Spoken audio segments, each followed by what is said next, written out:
Well, hello. Let's see here.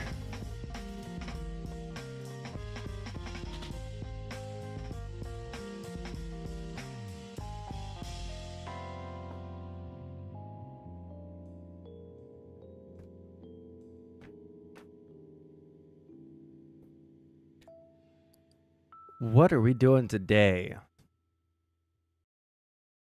What are we doing today?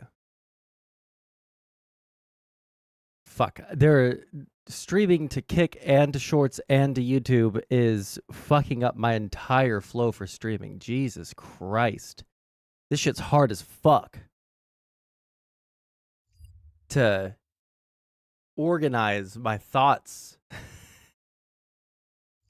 Assuming that I had any organization to my thoughts before, now it's definitely fucking difficult, okay? Okay. Gotta switch the scenes on both of those, and here we are. Why is there a yellow box around my entire monitor? Oh, is it because of...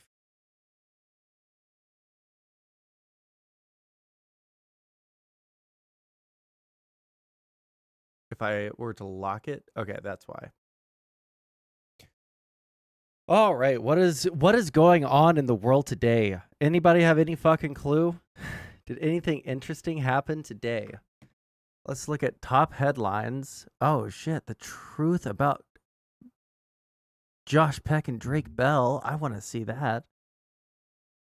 Oh man, you know what? I kind of want to go over the Wick Twitter flub, but I also don't know if that's like a super great idea. Because it was just a flub. It wasn't actual racism, you know? But,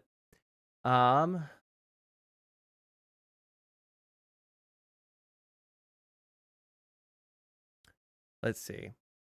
I don't have any, like, hardcore things to go over today. I'm also, like, kind of tired. I had to drive my cat to the not the emergency vet, because he didn't need, like, surgery or anything, but he hadn't eaten in, like, 3 or 4 days. And I had to start like busting out the, you know, not the Simpsons, the SpongeBob meme, the grab the funnel, right? I had to grab the syringe and just start shoving food down his throat so that he would live to make it to the vet. So I'm a little bit fucking tired. I have no plans for today. I spent the past, like, I'm going to say hour. It's funny because I'm pretty sure that the editor, let me make sure before I say this and look stupid. If I go to our shorts, yeah, he posted me talking about liking to play 1979, and I've just been playing that on a loop. Procrastinating streaming, procrastinating schoolwork and everything because I'm just like tired. I'm like dead inside, but I got good at it. You know what? That's what we're gonna do because there's no one in chat right now. Holy shit, Sondsol. Bob Alinsky literally said in his opening statement he's mad because Biden screwed over America's enemies. Link that, all right? And I'm going to procrastinate starting the stream until there's more people in here. And I'm gonna play this song again because it's just addicting to fucking play. Let's fucking go. Are you guys ready?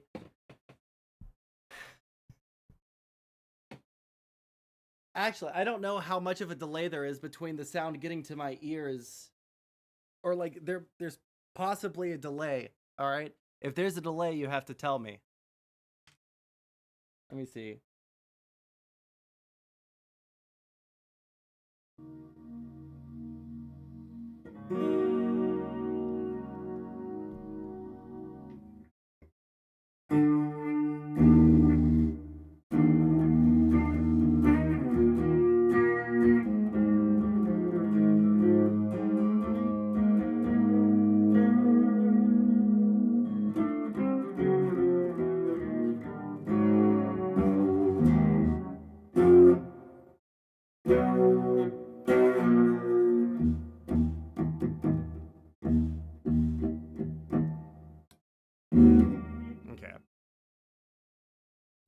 don't feel depressed or anything, but it's just like I can't like force myself to do anything, but I have just been sitting here just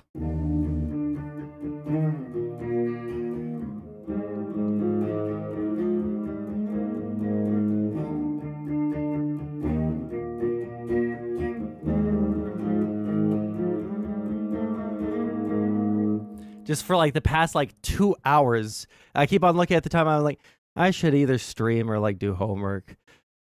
And then I would like, okay, I'm gonna see if I can like get this part, like, you know, I'm gonna see if I can get that part perfect. And then I look down, it's been a fucking hour. I'm like, ah, damn it. I really should do something. I really should, you know, do just like one goddamn thing. The one goddamn thing. But why is the bass so fucking crazy heavy on this guitar, dude? This is not the guitar that I usually play on. Just a bit emo. See, I talked about this yesterday, right at the beginning of stream. I don't really like. No, that's a lie. I've never really been a big fan throughout my entire life of emo music. And I've always fucking hated Smashing Pumpkins. I've hated the Smashing Pumpkins so fucking hard, dude. But you should check my DMs. Oh, hello. I know. I was gonna talk about that. Smashing Pumpkins have good jam songs. I mean, here, one sec. Let me turn the volume on this monster amp all the way off, and then change the.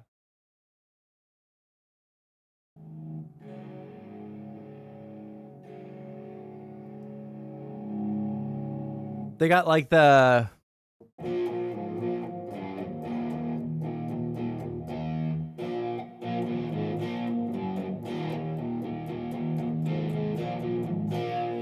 Is it the reverb that's like fucking the whole thing up?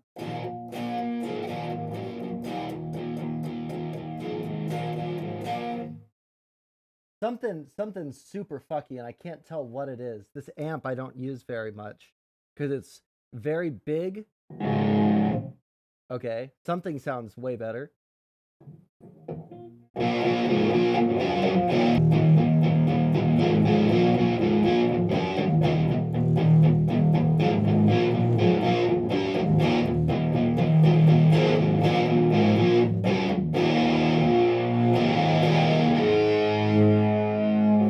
It feels good to play, right?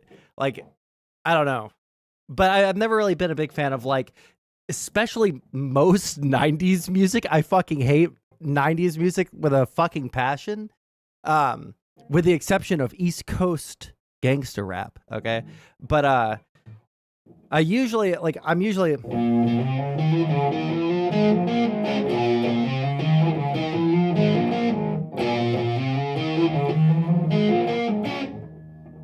what is it?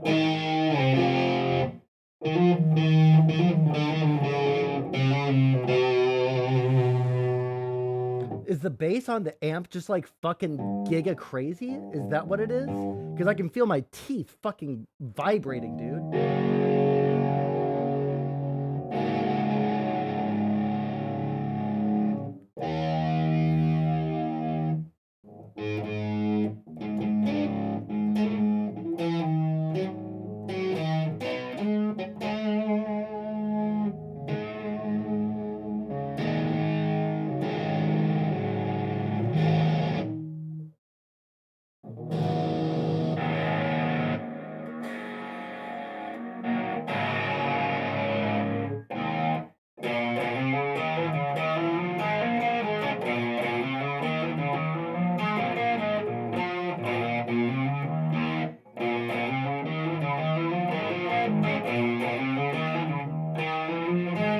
Fuck me.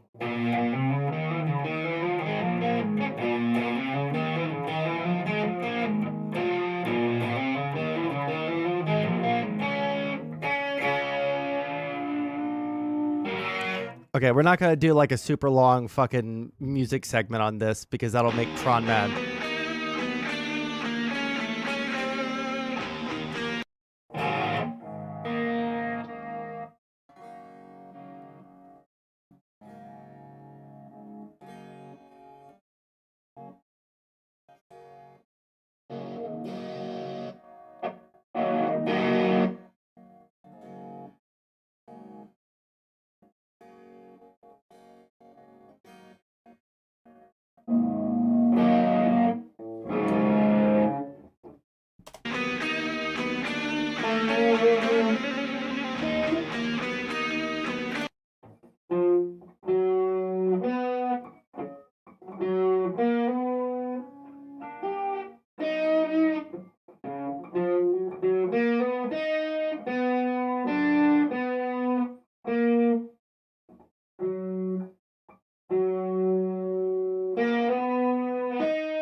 Something like that.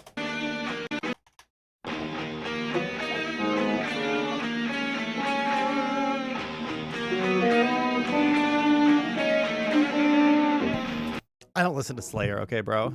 I don't listen. I don't listen to Slayer. All right. If you want to do, make sure you use the keyword pay attention. Yeah, pay attention. Thank you for reminding me. Listen. You know what? Instead of fucking like giving me a million, what do you call them? Suggestions. We'll just do some.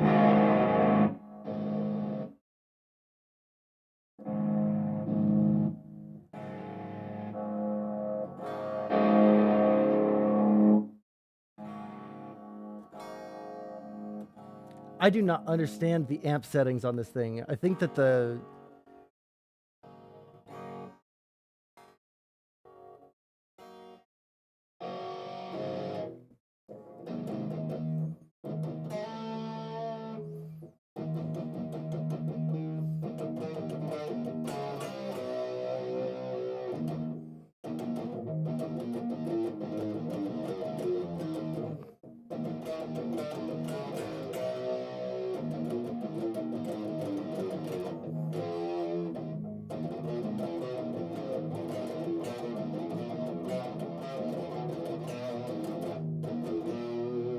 fuck.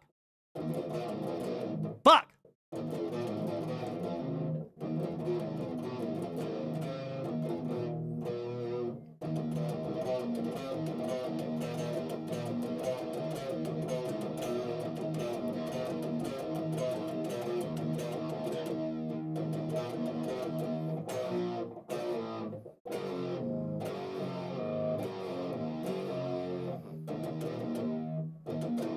Fuck.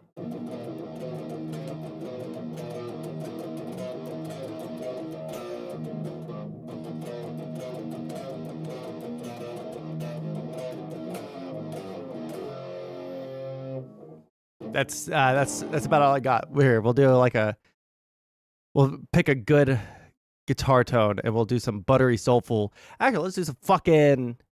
We got some motherfucking Texas blues.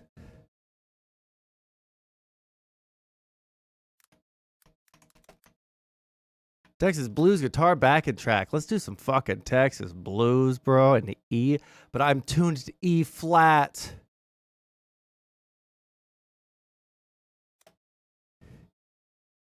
E flat. Please tell me there's an E flat in here. Thank God I'm tuned to E flat.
All right. See, I can't solo very well. All right. That's the lesson that we just learned. We learned the lesson. I cannot solo very good. You need to have your guitar hooked up for debates, and then if they start doing their doing their best impression of a Skyrim NPC, you just start playing it. Just start playing fucking like Sound of Silence. Can you fucking imagine? Just like like. Oh wait, why?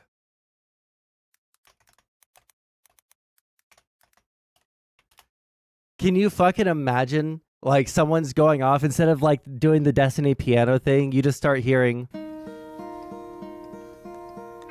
"Hello, darkness, my old friend." That shit would be fucking good. Okay, let's actually stream, I guess. That's not what I wanted to click. That's what I wanted to click. I now recognize Mr. Bobulinski for his opening statement. Should I allow Hunter to give his opening statement first? This is the Blaze TV, and they're trying. And you're telling me, hold on, really quick, gas. You are telling me that the Blaze TV put up this video, a conservative with the title "Tony Bobulinski rips corrupts Biden's" at House hearing, and he's actually just saying that he's mad because they screwed over America's enemies? And they're trying to present that in a good... They didn't edit out the part? Okay. I now recognize Mr. Bobulinski for his opening statement. Wait, hold on. I actually... to give his opening statement first? Can I see something really quick? Biden impeachment inquiry. Is there a slated end date on this?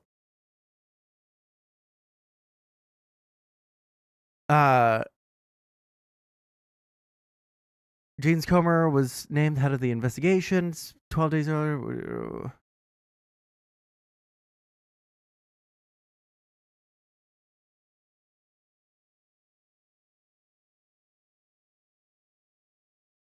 Is there an end? Did they say like we can investigate for like 3 months and then we have to give it up? Or is this just like we can investigate you and try and pull your son into meetings and shit like that into perpetuity until we lose power?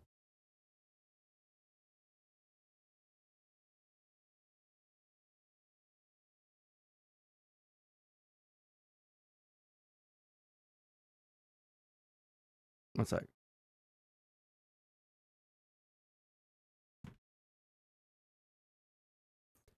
Scrolling through YouTube Shorts live is fucking nuts. I'm sure. House Committee investigations. How long can they go for? Does anybody know?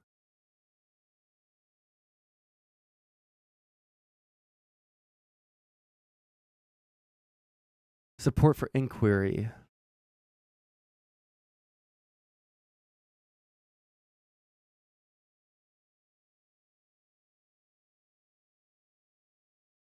Oh, man. Is this among... Oh, this is among registered voters.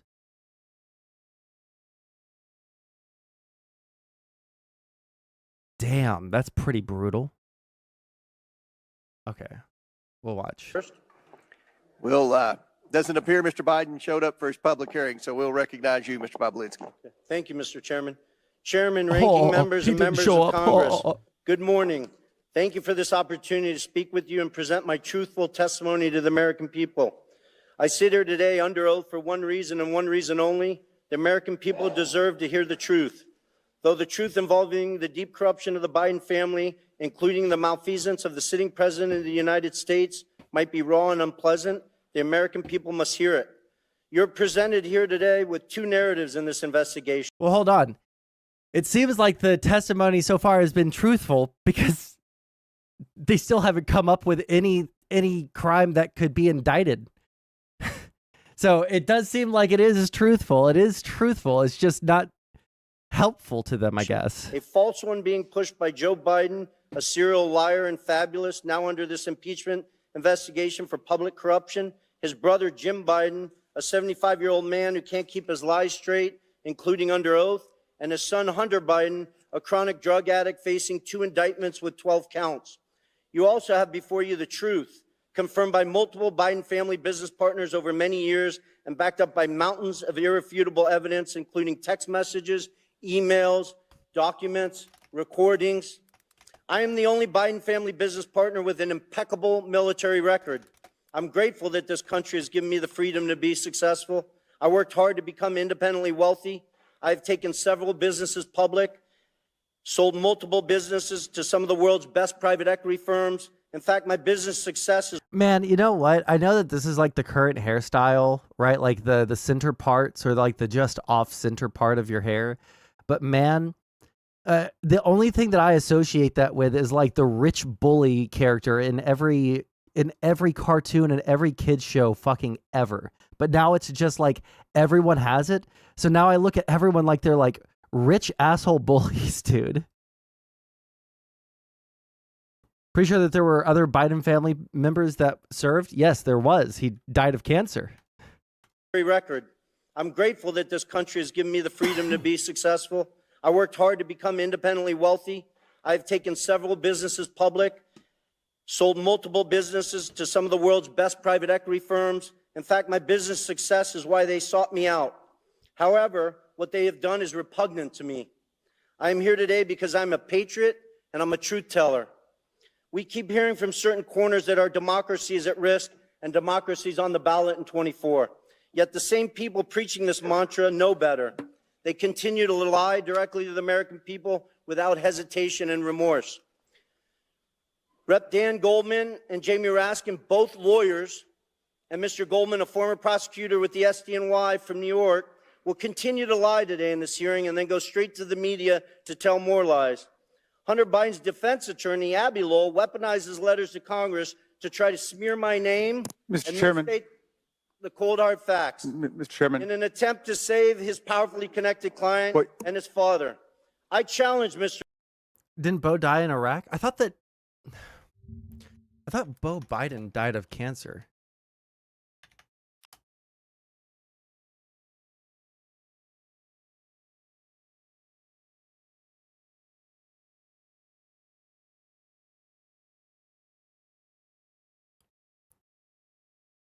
Yeah, he died of a glioblastoma. Jesus. And that's like a brain tumor, right? Yeah.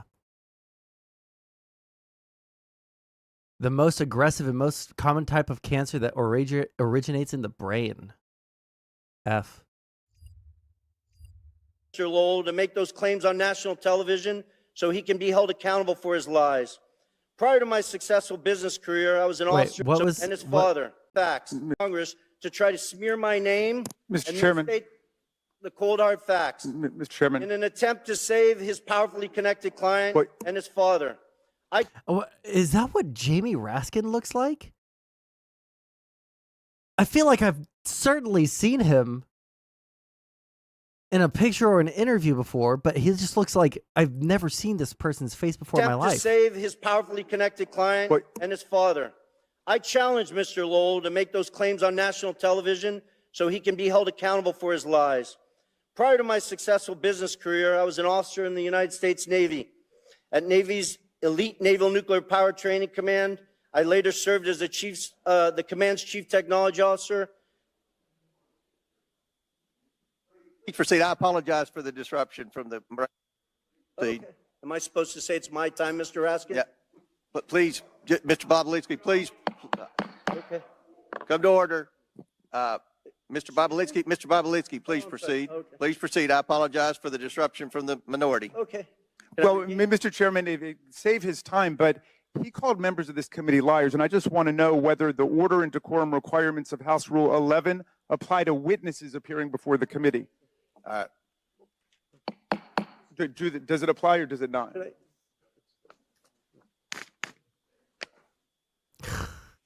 Should I address? I don't. They're just fucking, dude. He's jerking himself off so much. Yeah, no, I know he is. I mean, like, I know this is like a normal thing to do, to like disrupt stupid, or, you know, if you disagree with some sort of thing, like some sort of hearing, then you'll do whatever you can to disrupt it and make it fucking hard to follow and think it's, you know, whatever the fuck. I just think that at this point, do we have, let's see if there's like more recent polling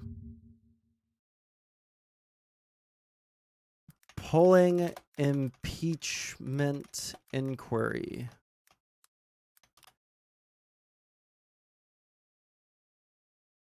Washington Post is going to be paywalled.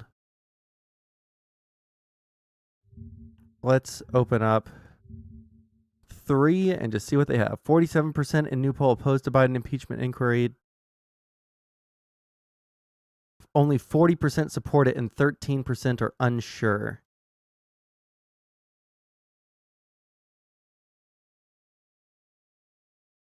Let's see here.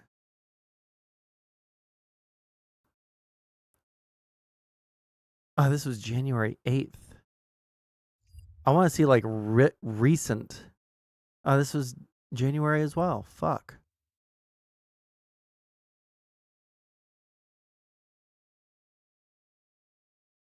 December. Do we have anything from like March? I guess February 22nd is going to be, it's Washington Post. It's going to be paywalled. Oh, well, maybe Washington Post isn't.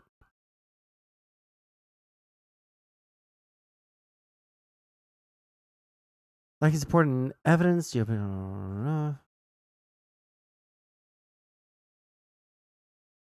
House Oversight Committee, James Comer commenced the investigation into Biden last year with allegations of high crimes and misdemeanors that Republicans have since struggled to support. 15 months later, no evidence or testimony obtained by congressional Republicans has showed that Joe Biden was a direct participant in or beneficiary of his son Hunter Biden's business dealings. And while some of Hunter Biden's close associates have placed his father in proximity to those involved with some of the deals, undermining the president's claims he was unaware of Hunter's activities, none of the allegations have met Republicans' claims that Hunter Biden's business activities have fueled an influence peddling operation that enriched Joe Biden and his family. I wish that there was like polling of the electorate.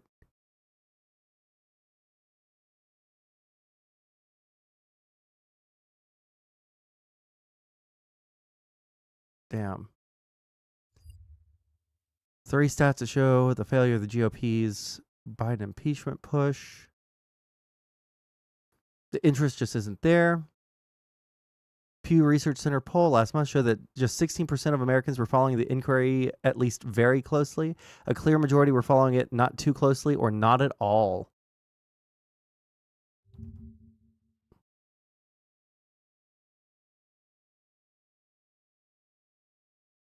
Positive views of the nation's economy increased, driven by Democrats. That's good. When was this?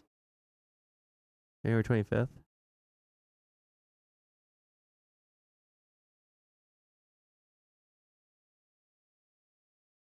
Job performance.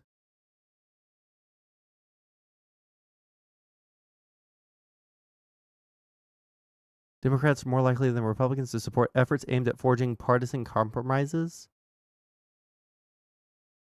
Should try as best he can to work with GOP congressional leaders to accomplish things, even if it means disappointing some of his voters. Jesus.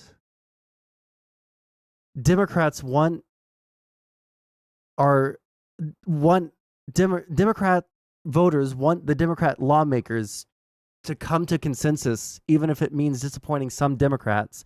But the fucking 6-minute mark for money shot? Wait, sorry, I must have missed something. So all these people are sitting around talking smack and y'all just pay them for this crap? Dude, it fucking sucks, dude. Like, I swear to God, I think that I don't know how much legislation is passed every year, right? Like the tiny little things that nobody gives a fuck about. But I feel like if if there aren't like at least one piece of legislation passed every month. No, because then they could just like name a post office and then go back to this dumb bullshit. I don't know. It's fucking ridiculous, actually. Wide partisan divide on House GOP's impeachment inquiry into Biden. Percent of House Representatives decision. Wait. Support or approve or disapprove. Okay, got you.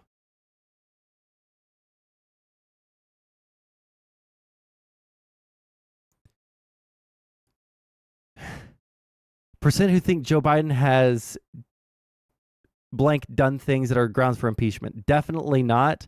Net 21%, probably not 25, probably 24, and definitely 28. Jesus Christ, we're so fucked, dude.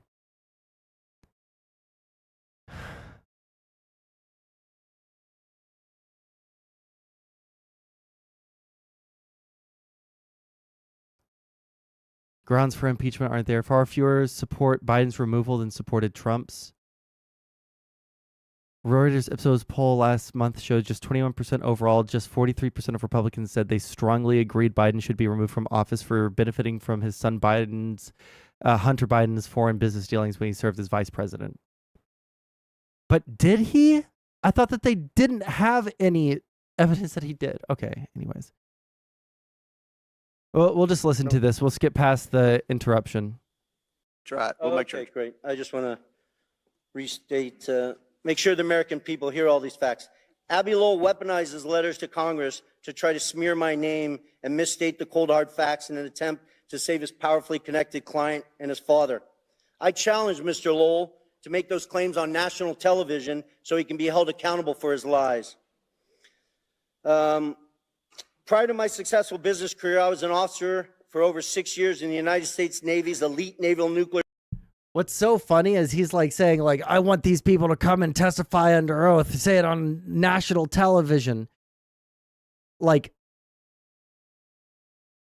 all of the people that came out with like strong statements against Hunter Biden initially, when push came to shove and they were about to get subpoenaed to testify under oath, they all walked back their fucking statements. They're like, well, I never said that, I never said that Joe Biden was ever part of it. I was just, saying things, but like, did he do anything with this? No, I mean, no, we talked about fishing, like Nuclear Power Training Command as a decorated master training specialist. I later served as the commander's chief technology officer, where I held a huge security clearance from the Department of Energy and the NSA. When I left Nuclear Power Training Command, I was the #1 ranked direct input officer in the entire command. And then I jumped into the business world and public markets. While I have made a few contributions over the years to Democrats, such as Representative Ro Khanna, I don't see him, but I hope he shows up today. He sits on the Democratic side of the Oversight Committee. I'm not a political person. I come from a family with a long history of distinguished service in our nation's military, including my father, both of my grandfathers, and my brother, all of whom. Okay, you know what? I changed my mind. I am just going to skip to about 6 minutes in because he's just. Family was willing to die for this country. I want to be crystal clear. From my direct personal experience and what I've subsequently come to learn, it is clear to me that Joe Biden was the brand being sold by the Biden family. His family's foreign influence peddling operation from China to Ukraine and elsewhere sold out to foreign actors who are seeking to gain influence and access to Joe Biden and the United States government. Joe Biden was more than a participant in and a beneficiary of his family's business. He was an active, aware enabler who met with business associates such as myself to further the business, despite being buffered by a complex scheme to maintain plausible deniability. I ask this big question. If there's no evidence of corruption here today, if Joe's conduct and the conduct of his family were fully legal and proper, then why are they so dishonest about it?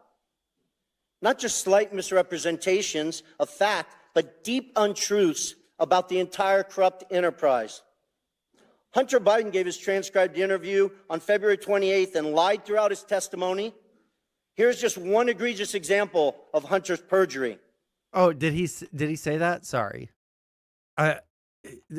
it feels like he's saying nothing. Seeking to gain the brand being sold by listen. the Biden family. His family's foreign influence peddling operation from China to Ukraine and elsewhere sold out to foreign actors who are seeking to gain influence and access to Joe Biden and the United States government. Joe Biden was sold by the family. Subsequently come to learn, it is clear to me that Joe Biden was the brand being sold by the Biden family. His family's foreign influence peddling operation from China to Ukraine and elsewhere sold out to foreign actors who are seeking to gain influence and access to Joe Biden and the United. Yeah, I think he meant to say too. Yeah, I think that was just a misspeak, Gas. I mean, I don't know. I think he meant to say sold out to them, but I don't know.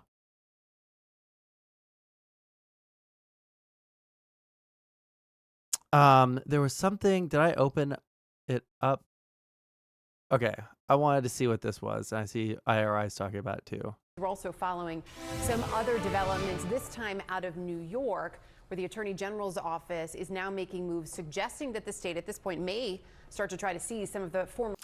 I don't know what the process is of seizing assets like real estate, because if they were to seize his real estate, one of the reasons that real estate is so lucrative, right, is because you do something with that real estate, right? It's not just like the fact that you have real estate. It's that there are going to be people there that like pay rent or something like that. Like you have businesses that go in there and rent out the space for offices and stuff. Like I'm sure Trump Tower has offices in it. I'm sure, you know, most of Trump's things have some other entities interested in the sale or in who is owning or have some stake in the matter. So I don't know what it means. Real estate is based off of current market value. I mean, yes, but why is the market value there, right? Is it just for like the building and the building materials and the plot of land? Well, that's part of the cost, but it's also what value it brings to the person who buys it, right? So if you bought like Trump Tower, you're also getting whatever, if you're renting, you have no say in the sale. If it was like an apartment complex, yes. But if it's like several multi-million-dollar like multinational corporations that have set up offices in there, I feel like there's got to be some kind of something there that is more complicated than us as laymen would think about, right?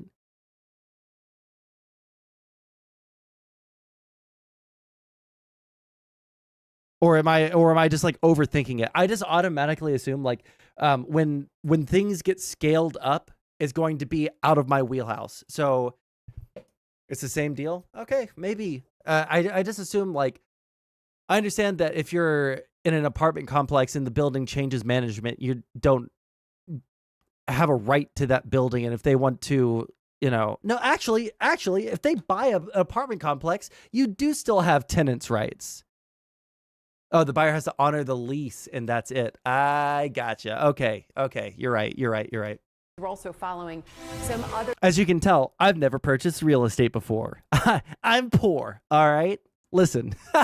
Developments, this time out of New York, where the Attorney General's office is now making moves suggesting that the state at this point may start to try to seize some of the former president's assets if he fails to pay that. But like what I'm saying is like I feel like some people's thought is that you're going like Letitia James is going to go in. That's the right district attorney, right?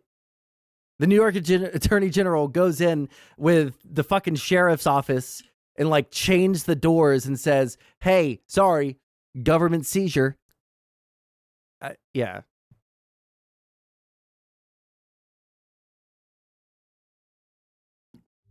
Predicting the dim algorithm.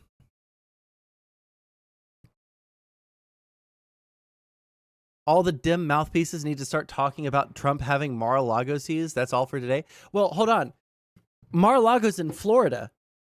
Can Can they seize property that isn't in Florida?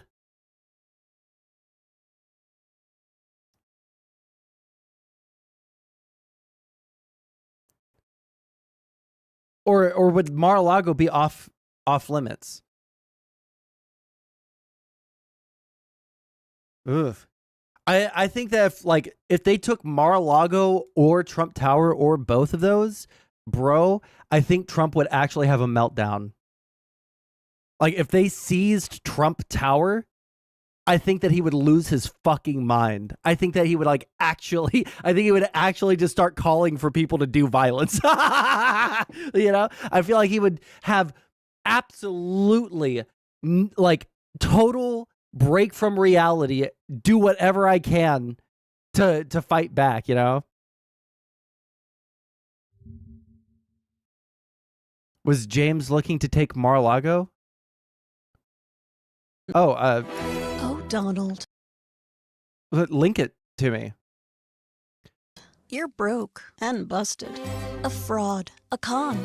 A low-rent rip-off artist. We've always known it. So have you. Now America knows it. The courts are shutting down your crooked shell companies in New York. Bank fraud. Insurance fraud.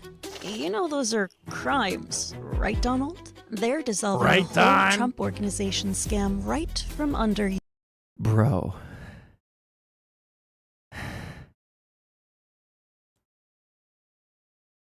If they seized his property and we saw similar images coming from Trump Tower during the election, dude, I don't know what it would do. I don't know what it would do, dude. Right from under you. Bankruptcy won't save you this time. You'll have to sell off everything. You might even... Hold on. Bankruptcy might save him for a little bit. All right. It won't stop them from seizing his assets, but it will delay them seizing his assets until he can find some other legal avenue. That's my understanding. But I also don't think that he wants to. I don't think that he wants to declare bankruptcy. If I'm completely honest, I don't think that anybody wants to declare bankruptcy. lose control of that dump Trump Tower. No one will lend you money, Donald. They won't even let you hand it over to Junior or Eric. Never mind Ivanka. She hates you. Everything you ever built was built on a lie. You were never rich, never successful. New York is laughing at you. Always has. I mean, I understand loser Trump Lincoln Project, but Trump was rich. Trump is rich. He lives in Mar-a-Lago. He owns Trump Tower. Okay. It's not liquid assets, but he is wealthy. He's rich. Okay. Don't say he's not rich. He is rich. She hates you. Everything you ever built was built on a lie. You were never rich, never successful. New York is laughing at you. Always has. Always will. And now everyone knows it. Broke. Busted. The loser in chief. I thought the Lincoln Project had a massive schism and it all crumbled around them, dude. We're also following some Okay, other let's watch this developments, now. this time out of New York, where the Attorney General's office is now making moves suggesting that the state at this point may start to try to seize some of the former president's assets if he fails to pay that nearly $500 million bond in his civil fraud case. So something that, as we know, right now, he cannot do. His lawyers have argued he'll be unable to satisfy that. And there's that deadline looming only about 4 days away. CNN's Kara Scannell is on this. Kara, what are you learning that Letitia James is weighing here? What moves is she making toward this? So earlier this month, just about a week after the judge finalized the $454 million judgment that Trump personally faces, the New York Attorney General's office filed this judgment in Westchester County. What that means is that it sets the stage or makes it possible for her to potentially move forward to try to seize assets in Westchester. That's where he has a golf course. Also, the family compound known as Seven Springs, an estate crossing over 3 different jurisdictions. Oh shit, you know what I just realized? Seizing assets in Westchester. If the Trump organization or the Trump corporation or whatever the fuck is based in New York and it's all owned under that, then yeah, I guess it would be they would be able to seize Mar-a-Lago, and they would be able to seize try to seize assets whatever in this Westchester. is. That's where he has a golf course. Also, the family compound known as Seven Springs, an estate crossing over 3 different jurisdictions. But it doesn't necessarily mean that she's going to move to seize those specific assets if it comes to that. You know, the judgment is also in New York, where Trump has a lot of properties: Trump Tower, his penthouse apartment there, the hotel at the corner of Central Park, as well as the office building 40 Wall Street. So it's essentially making it possible to set the groundwork that if she does want to move forward to put liens on these properties or move to initiate foreclosure proceedings, that is in place. They are on notice. Now, I also checked some of the county clerk's offices in some of the other places where Trump has properties in Florida, in Chicago. I didn't see any judgments there as of now. So right now it looks like the stage is getting set to move in New York. But of course, there is still time, although that clock is ticking, as Trump is. If I had to pick between Mar-a-Lago or Trump Tower, I would.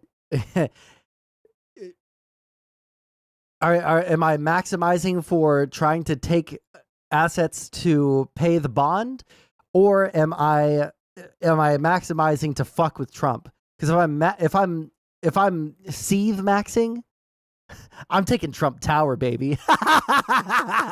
if I'm trying to seethe max, I'm taking Trump Tower 10 times out of 10. All right. I feel like if Trump Tower goes, like, I feel like Mar-a-Lago and Trump Tower are like his big I was about to say his big babies. I feel like those are his babies, right?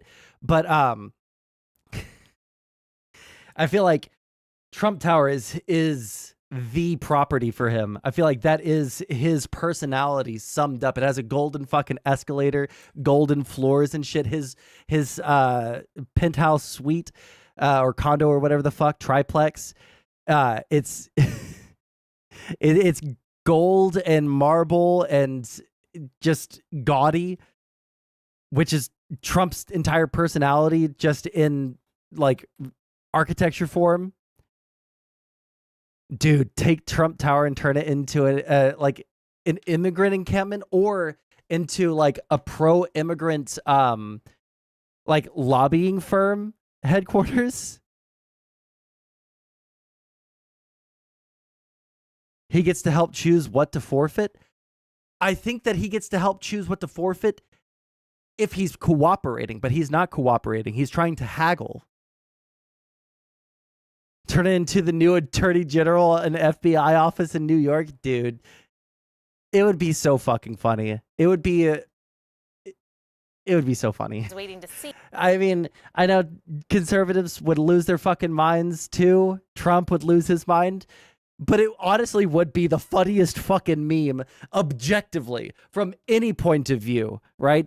You know, we get like 10 years out of this, and we look back at it, it's like, damn, they took fucking Trump Tower, dude. That shit was fucking brutal. That shit was, they got him. They really fucking got him, dude. See if the appeal. The memes would be as gold as the toilet in Trump Tower, yes. This court is going to allow him to post a smaller amount or allow him to not post any money until the appeal's over. The New York Attorney General's office has opposed that, and Trump still does not have the money to satisfy that $500 million judgment. Boris, Erica? And in terms of that, right? I mean, wait, hold on. What is that emoji that you put praying hands and then a necklace? Am I insane? What is that? Is the font just too small? Hold on. Can I turn? Wait, hold on. I can't change the font size. Prayer beads? Oh, let's see. Are there any other options Let's at this hope. point? Let's we know pray. we're talking about, of course, the 30 companies that refuse to loan or underwrite that money. And the deadline, as Boris pointed out, is looming, as you're talking about. Are there any other options left? So Trump could potentially take out a mortgage on some of his properties. That's pretty complicated. A lot of the large financial institutions stopped doing business with Trump years ago.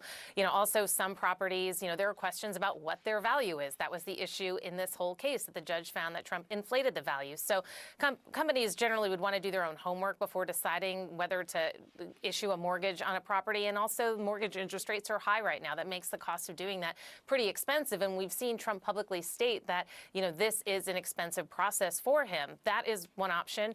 There could be a donor that comes in last minute and offers to give Trump cash for this. And see, like, here's the thing. Like, even if he gets all of the money to pay, like, he's not going to win the appeal. You know? Where are all the super rich Trump fans? Well, I can't remember where I saw this, but my understanding is Trump, his grassroots donations have tanked hard. Where one of the things that really propelled Trump to be able to do what he does, right, and just like shit talk everybody and, you know, fight and all that shit with the Republicans, even though he's with the Republican Party, is because he's not beholden to any of their donors. He's not beholden to the RNC funding, right? Because he always had a fuckload of small dollar donors that were just, you know, basically printing money for the campaign and printing money for his reelection campaign and all that. But this election cycle, if you just look at the polls, it looks like the Democrats are completely fucked on the national stage. But if you look at the individual states that actually matter, those look horrible for the Republicans. And the gap is closing with Biden and Trump in the states that actually matter for the Electoral College. On top of that, in states like Florida, you're seeing in states like Georgia and states that don't have open primaries, you're seeing people still voting in increasing numbers for Nikki Haley. Like, I think that Nikki Haley got like 75,000 votes in the Florida whatever you call it, primary, and she dropped out 2 weeks ago. She got 15% of the vote almost. Biden has to be careful, though. Israel needs to be put on a leash or they will fuck it over for Biden. I don't even think that, dude. The best choices you have are two fucking old cunts. Yeah, I mean, here's the thing. And this was part of whatever I either read or watched. I can't remember. There's like all these little signifiers, right? Like Republicans in the margins that Republicans don't want still protest voting Trump in the primaries. We still we see studies coming out of swing states where people are like, you know, 38% in favor of Biden, 37% in favor of Trump, right? So that's like a 1 point difference. And then there's, you know, whatever the remainder is in undecided. But when they don't give them the undecided option, those same voters overwhelmingly go to Biden and give him like a 52-48 margin of victory. And what it's starting to show is that people are ashamed to say that they support the Democrats, and especially ashamed to say that they're going to vote for Biden. But when push comes to shove, they choose Biden over Trump in all three of the studies that have been conducted thus far on this issue or on that question, you know? I don't understand, and maybe it's just because like I'm a Giga Chad and I don't care what other people think about my political opinions. I don't understand why people are so embarrassed to support Biden. He's not a like, why are people more embarrassed to support Biden than support Trump? Can someone please explain that to me? Like, Trump is actually embarrassing. He's begging for money because he can't get his small dollar donors to give him any money, right? He has a huge schism in the Republican Party that is growing as time goes on, right? When he was in office, he had one major piece of legislation that went through that was like through Congress, right? Everything else he had to do through executive orders. because he can't make a deal with anyone. He can't get his own party to support his own legislation. He's an embarrassing person. The only embarrassing thing about Joe Biden is that sometimes, well, I guess there's two things, but there's only one big thing. The one big thing that's embarrassing about Joe Biden is that sometimes he like fucks up his speaking and he's a little sleepy and he's old. All right. So like all those things together, that's a little embarrassing. The other like kind of embarrassing thing is he's said some like really retarded shit about guns. Okay. And he trips. Hey, so is Donald Trump. Everybody trips occasionally. All right. Especially old people. Guess what? Welcome to your fucking sunsetting years, brother. Welcome to the twilight years of your life. You're going to trip. But what else has Biden done that's embarrassing? On the world stage, where he's like actually has a strong stance, an actual strong stance against our like enemies on the world stage, where he actually is able to get legislation through, where he's able to get bipartisan legislation through. Can someone please, for the love of fucking God, explain to me why it's more embarrassing to support Joe Biden?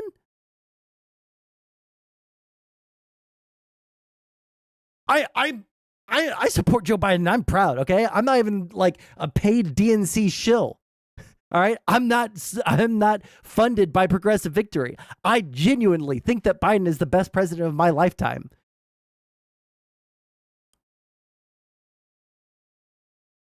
I would vote for Biden, but sadly, I feel every Republican down ticket. Hey, listen, you should look at your Senate. You should look at your Senate options. You should probably vote Dim in the presidential and in the and in the Senate for your state. Okay. Biden's take on fixing the housing crisis in the State of the Union was embarrassing. Wait, hold on. Find me the timestamp. I thought that it was like mediocre. It wasn't like embarrassing would be saying like, I want to institute like a nationwide like rent control program or some shit like that. Embarrassing would be like trying to force like a certain level of rent relative to like the rent around you or some shit. I don't know. But didn't he just like give tax breaks to people who recently bought a house or people who are selling their starter houses, like giving them a tax break as well?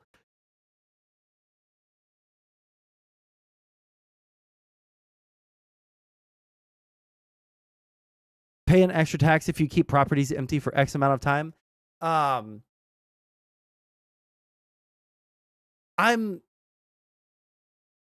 don't know enough about the impact that would have to say, like, my gut reaction is like, good. That's my gut reaction. All right. But my gut reaction with rent control was also good. Poor people need to be able to afford rent. But then I learned more about rent control. But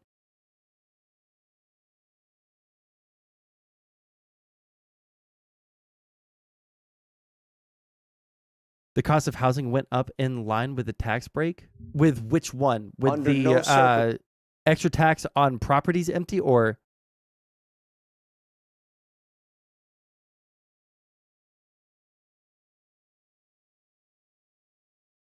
Oh, that's what you would do? No more sitting on property? Gotcha. Yeah, find me a link on that, Sig. I don't remember him saying that. Oh, yeah, I won't be a dictator except for day one. You are promising America tonight. You would never abuse power. Oh, hold on. It wasn't it wasn't a tax break for people buying their first starter home. It was a tax break for people selling their starter home.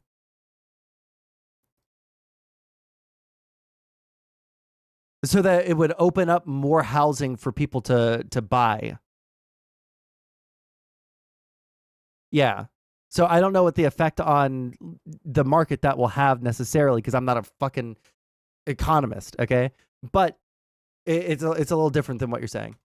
As retribution against anybody. Except for day one. Except Look, for? he's going crazy. Except for day one. Meaning? I want to close the border and I want to drill. That's drill, not that's drill. That's not. No, no. That's not retribution. I'm gonna be. You know, he keeps. We love this guy. He says, "You're not gonna be a dictator, are you?" I said, "No, no, no. Other than day one, we're closing the border and we're drilling, drilling, drilling. After that, I'm not a dictator." So okay? that sounds to me like you're going back to the politics. Okay. He's just so fucking stupid. Trump, please. Oh, hold on. Let's finish the fucking video, for the love of God. Okay. Remains to be seen if anyone credible is going to do that. And then, you know, he could potentially have a fire sale of one of his properties on his own. I mean, the clock there, again, is ticking. It seems that is unlikely. Surely the Trumps are working behind the scenes as they're facing this deadline. But, you know, if not, we'll see what happens on Monday. Erica, Boris? Kara Scannell, thank you so much. Let's bring Jennifer Rogers back in. So, Jennifer, let's say March 25th comes, this bond isn't paid. How quickly will we find out if Donald Trump is going to have properties seized? Well, it'll be still a bit of time, Boris. There's a whole legal process around seizing assets. First step, apparently, Tish James and her team has already started, which is to file the judgments in the relevant jurisdictions, but that's only the first step. And it's even more complicated when it comes to real property because, you know, it's not like Monday you're just going to see a team of sheriffs go up and put a padlock on a building or anything like that. There's paperwork Hey, steps. I said that. Trump may have the ability to challenge some of those steps before things are actually seized. And of course, seizure and then sale and then taking the assets. So it will be a while before anything really happens. But I think that we will hear something from the court between now and then because, you know, there's a lot of scrambling going on. So I expect we'll hear something from the court one way or the other, whether they send it back to Judge Engoron for some sort of fact finding about what's been done and possible solutions, or whether the court itself will speak. We'll find out. We also, you know, as Kara pointed out, she went and looked. She looked at Miami, she looked at Palm Beach County, Cook County in Illinois. No judgments entered there. But when people think of the property that Donald Trump owns, the most well-known would be, of course, Mar-a-Lago and Trump Tower in New York. Do you see either one of those realistically being seized? I mean, it's really hard to say. It just depends on how many assets there are that are in New York. New York assets are easier for the Attorney General to get to because they're here. How much is Trump Tower worth?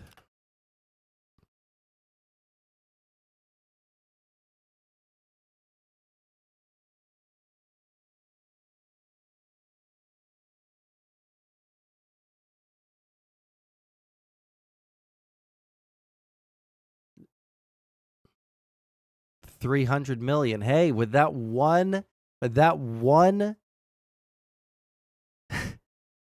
$300 million, allegedly. That one property, he could probably pay off a good amount of that bond, guys.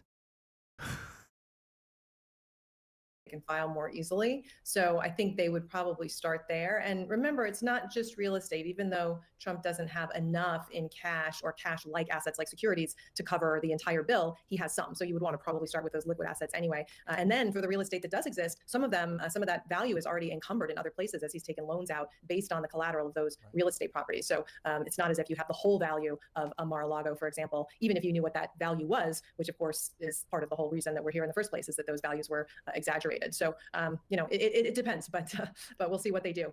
It is a complicated picture. I have one more procedural question for you, Jennifer. There was this debate between the Trump team and the AG. The Trump team saying, we looked at 30 different companies. Nobody could provide us this massive figure, $464 million.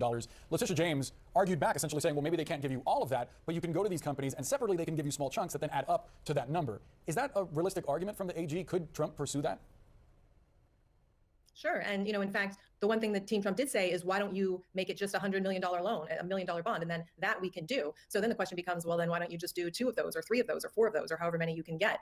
There's one of the problems here, and I think the AG puts her finger on it in her responses. There was not much transparency around what the Trump team actually did and what negotiations there actually were with these 30 companies. So it very well may be that there is the opportunity to piece together smaller bonds to make up the whole amount. The issue is just making sure that the people can be whole at the end of this. If at the end of the long appeal, the large judgment is still upheld, then they need to be paid. So that's what the bond is for. But there's no reason they can't be a bit creative about how to make sure that money is there.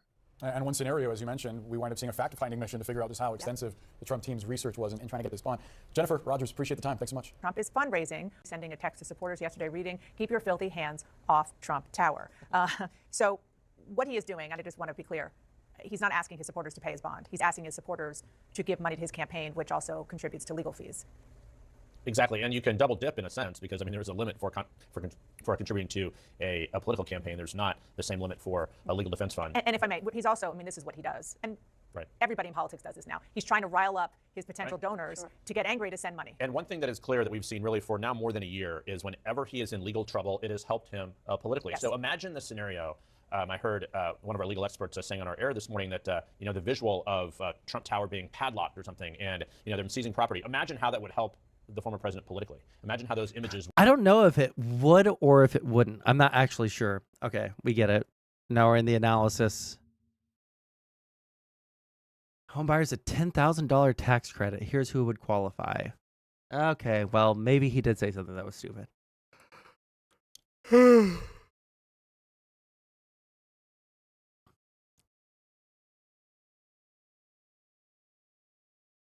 Okay, so he said for both. $10,000 credit for first-time home buyers and a separate $10,000 tax credit for current homeowners who sell their starter home in order to jump into a bigger house.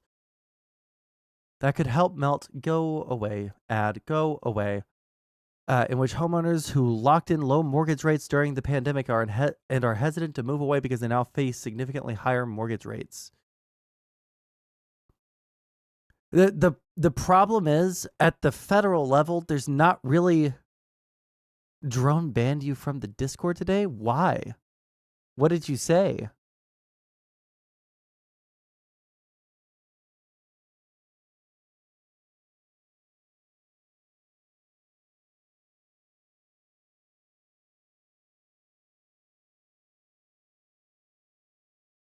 Oh, I actually just scrolled up.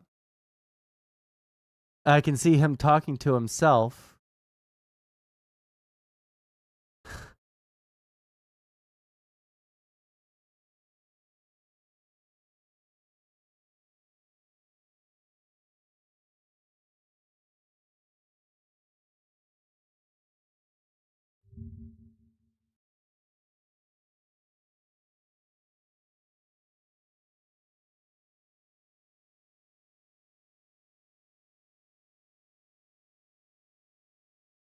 Wait, hold on.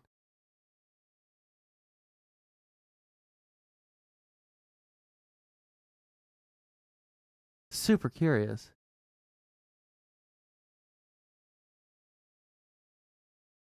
Yeah. I wanted to ask him about this because this is the dictionary.com definition and this is the Oxford Dictionary. Here, let's just look. It gave me the Merriam-Webster. Oh, maybe I look up definition and that fixes it.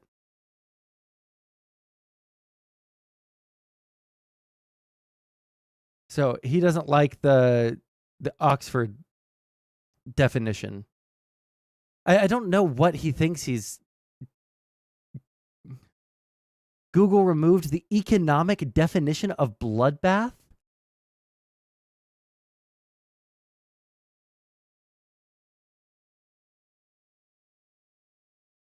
The original... Okay, hold on.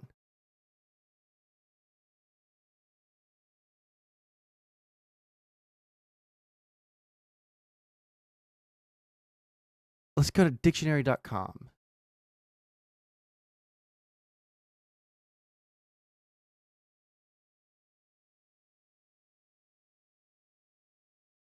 Does anybody need a fucking definition of bloodbath?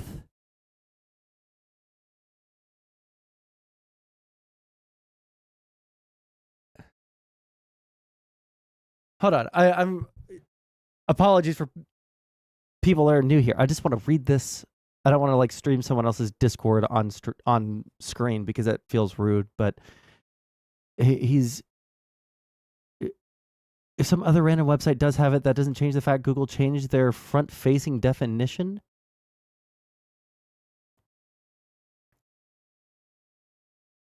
I don't see anything that says economic disaster.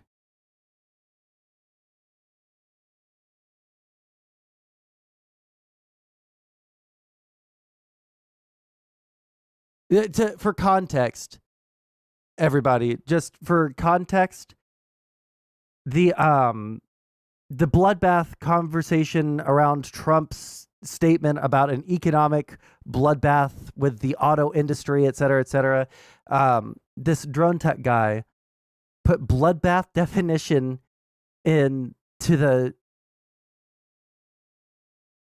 Sunday, March 17th. Is that when he did the Trump bloodbath? When was this?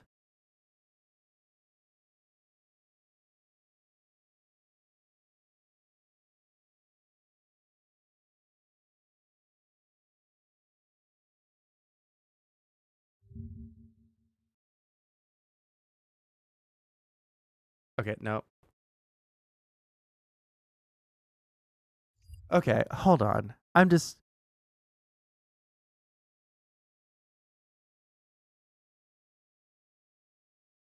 So this was the 18th. He's saying that he took the screenshot on the 17th. I assume this was written one day afterwards. Let's just look up Trump bloodbath. Let's see.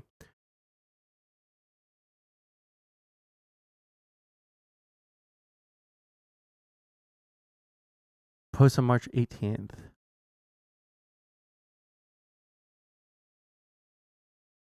So on March 16th, that's when he said it. Got it.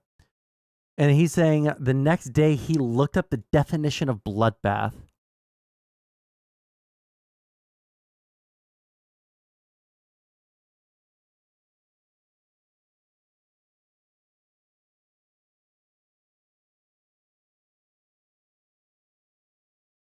Here, I'm about to get banned from his Discord too because I'm going to ask him a question. I'm going to respond to his picture. Yo, I heard there was a fight in here.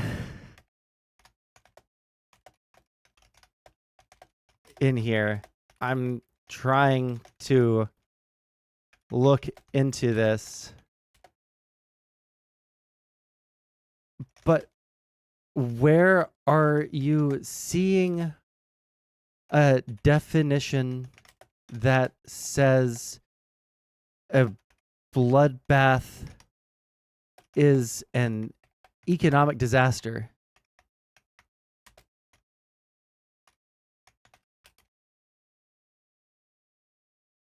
I see the dictionary.com definition. Yeah, about the market refinance? Yeah, like a few mutual funds performed well in the general bloodbath of the stock market. Is that what you're talking about?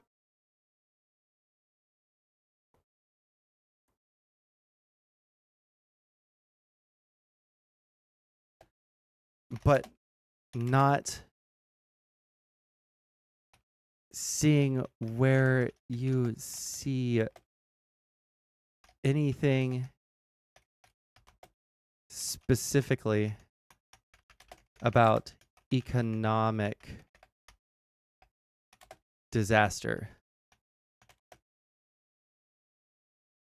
Okay. All right, let's get banned from Drone Tech's Discord. Let's go.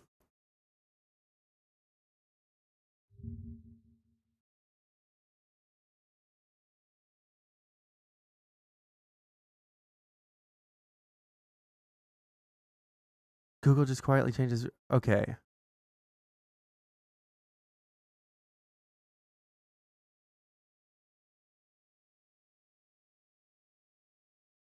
Hold on. Merriam-Webster. Let's go to the Merriam-Webster definition. I'm curious. Is this... That's still there. By God. By Jove. It is there. Holy shit, what the fuck? Are you telling me there's not a top-down conspiracy to completely change our way of speaking and thinking? Hold on. 1 second. What is it? Sell-off seized assets and bankruptcy. Trump options narrow as bond deadline approaches. W for Republicans? Is it a W or is it an L that they're trying to sell more conspiracy theories? I want to know. You know what I want to know? Like, after reading that article yesterday about Russian influence and Chinese influence in social media, when I see pages like End Wokeness or like the like really big hardcore lefty accounts, I'm like, I wish that I could personally track where this shit was coming from. Sorry, I just heard something outside. Criminal alien storm border, trample U.S. military, break down wall, and open invasion chaos. I don't like... Okay, I know people like to watch me react to videos, right? But... Okay, you know what?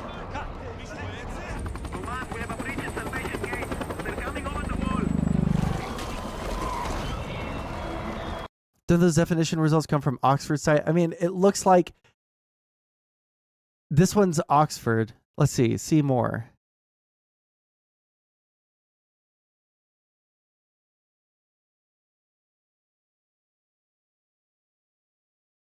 Oh, no, hold on. Can we go to like the Oxford dictionary? It's Cambridge. Let's see if Oxford English dictionary. How's it going, Front Yard Shield? You missed the non-political part of the stream, buddy. Sorry. So if anything, Oxford changed it. But no, look at the screenshot. The first one is dictionary.com. And the second one is Oxford. Right? And they look like two completely different... Oh, wait, hold on. Brain blast.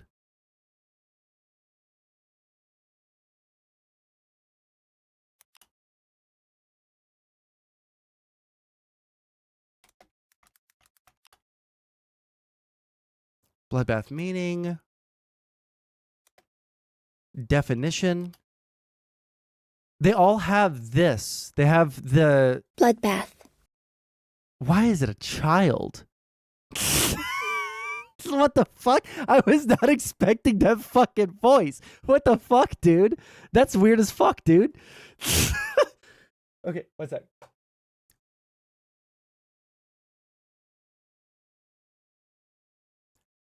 Okay, wait, 1 second. Define bloodbath? I'm just trying to see because this one has this.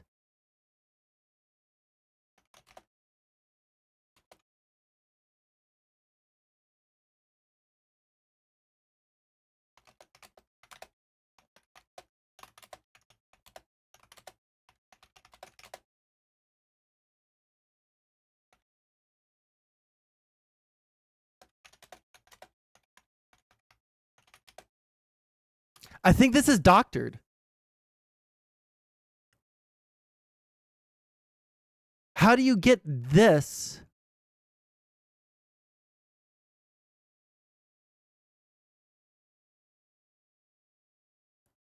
How do you even get to a screen that looks like this? Why does it matter? I'm just super curious. I'm autistic and I have to look. I have to find out.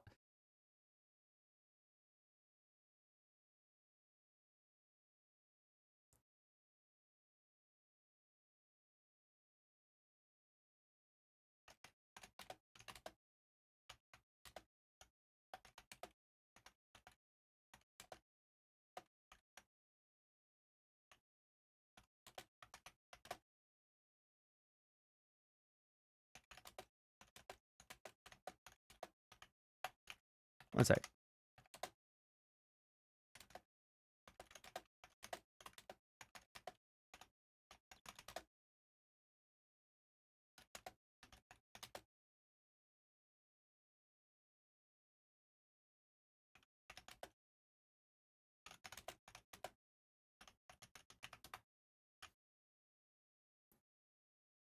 All right, different web browser. Oh, that might be a good idea. I'm a little bit worried because I do all my schoolwork on my other. Here, hold on. 1 second. I do all my schoolwork on my other browsers. Yep, look, it just opened up straight to my schoolwork. Okay, let me see here. Bloodbath definition. Nope, it comes up with the same thing on Brave browser. And if we go to, let's try Firefox. Bloodbath definition. Wait, hold on. Not Bing, Google. Bloodbath definition. Nope, they are all exactly the same. They all give the option to have it spoken out loud. There we go. So I don't know where this top one is coming from. And see, this one has translation on the side.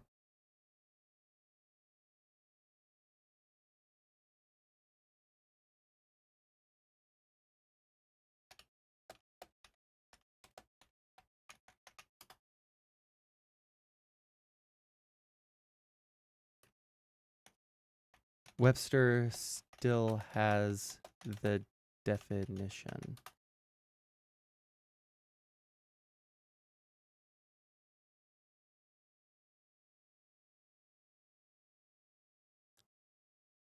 Interesting piece about bloodbath.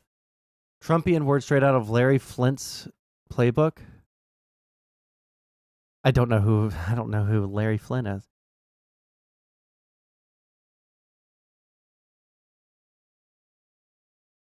Over what their idol actually meant. Context is the argument this time something which Donald Trump has spent his life disconnected from. To help reconnect his action to a coherent perspective, I would like to make a comparison to help the MAGA cult see their way through it. Larry Flint is a pioneer, I guess, in the world of pornography during the 1970s and 1980s.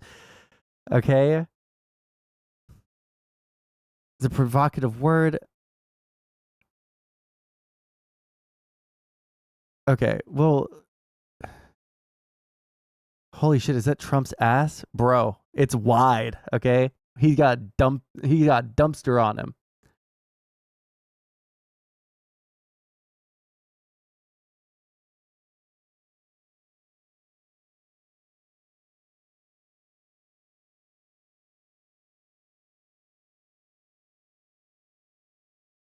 Okay.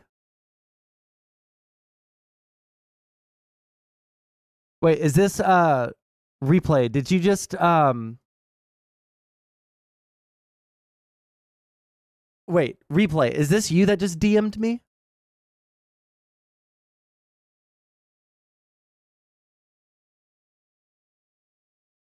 Big ass is only hot for me on a woman? Okay, gotcha. I just want to make sure. So, if you do define bloodbath, you do get a different...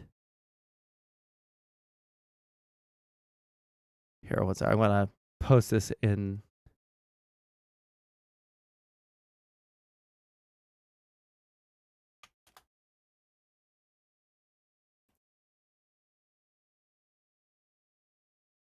Okay, interesting. I want to see what this person... Because I don't think that Trump literally meant that he was going to do... I don't think that he was saying that he is advocating for violence, but all these libs are saying that. It shows that's how you ask Google.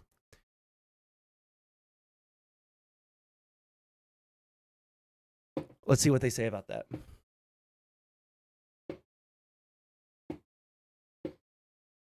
Hey, Dink Brandon, listen, Maybe we'll get you unbanned from Drone Tech's Discord because of this, okay? I'm fighting for you, all right, brother? Me and you, brothers in arms. Okay. Republican showing Ohio Republicans that neither he nor they know how tariffs work. Trump proposed a 100% tariff on Chinese auto imports. The crowd cheered. I never thought I would see a gathering of Republicans delight in approval of historic enormous tax increase on themselves. Now I have. But also, we don't do Chinese auto imports. What was the apolitical part of the stream? I was playing guitar for like 30 minutes.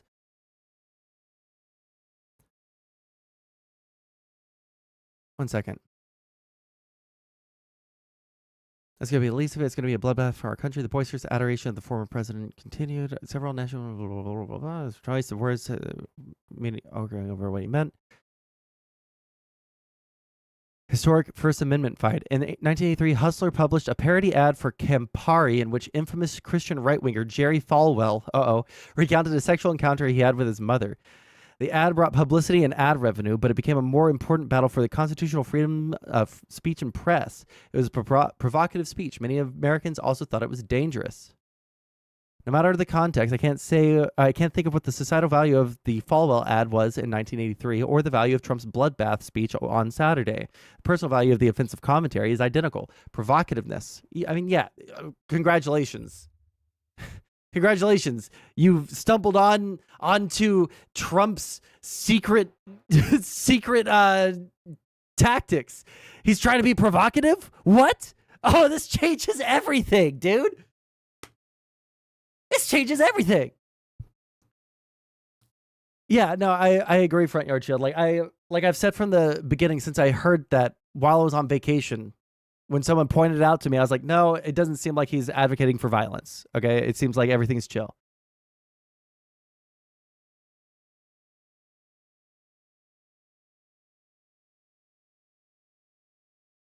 Okay, I think I'm good on the. There's not anything interesting more to learn about this. Sup, you beautiful bastard. Hold on. I want to see the Josh Peck and Drake Bell thing. You're watching the Philip DeFranco show. It is a beautiful. If you guys don't know, I guess like someone put out a documentary about Nickelodeon and all of the like the weird sexual shit that the producer did.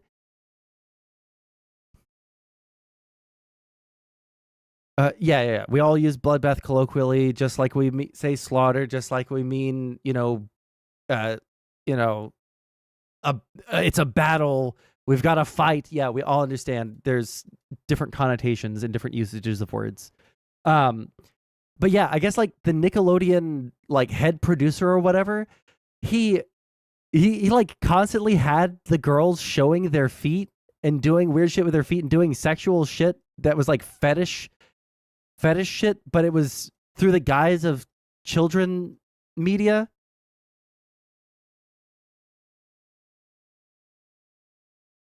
What was acceptable to do to women back in the day? These are children, Front Yard Shield. These are children. If they were adults, I don't think that... I mean, no, actually, we do know what would happen. Like, look at, Inglourious Bastards, Pulp Fiction. What is the director's name? I always forget his name. I know what he looks like. What the fuck is his name?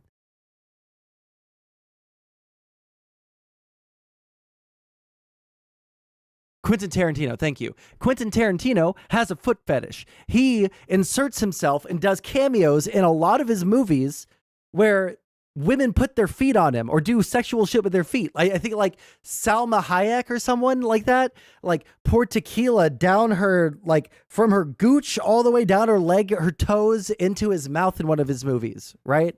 I don't know what movie, but I've never seen it.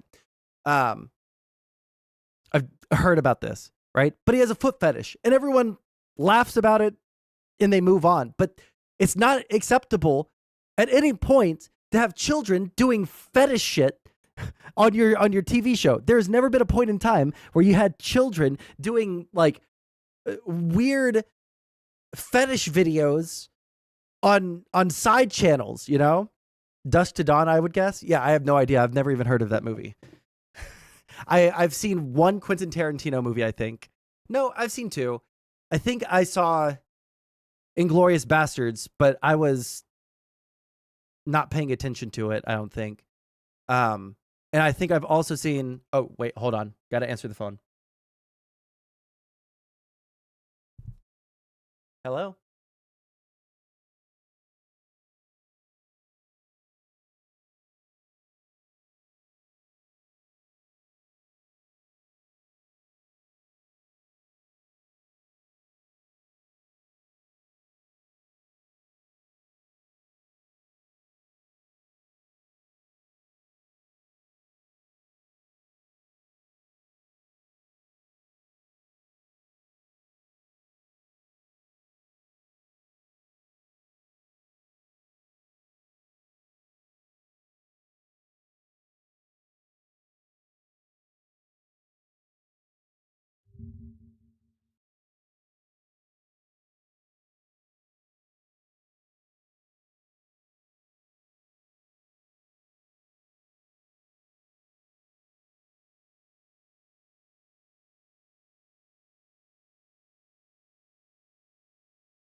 Ooh, boy. I'm about to get spoiled, y'all. I'm about to get spoiled. My girlfriend is buying me a Lime-A-Rita from the gas station on her way home. I'm about to get fucked up. Okay. It's kind of misandrous to judge somebody in a sexual encounter when they were raised in a cultural context where certain things aren't boundaries that we now recognize as boundaries. Front Yard Shield, I don't know how old you are. And I don't mean this as like an insult, but if you're like below the age of like 20, right? It is very strange to see 13 to 17-year-olds being put into weird fetish situations on a children's TV show. Assuming that's what it was. Now, I haven't looked into all this shit like super hard or anything, but like I'm pretty sure that there's been a lot of allegations and it's not looking good for him, right? It's not an influence of upbringing. If it was an influence of, or if it was just like the influence of upbringing. Earlier today we talked. Stop. What video? Where were we? Okay.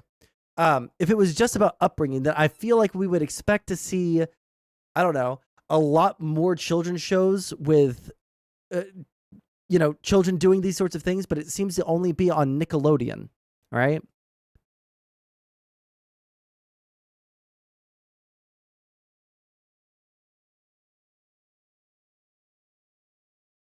I don't think he's that old, and I don't think that there was ever a time when it was okay to put children. Okay, you're just wrong on this. I'm not going to argue with you on this.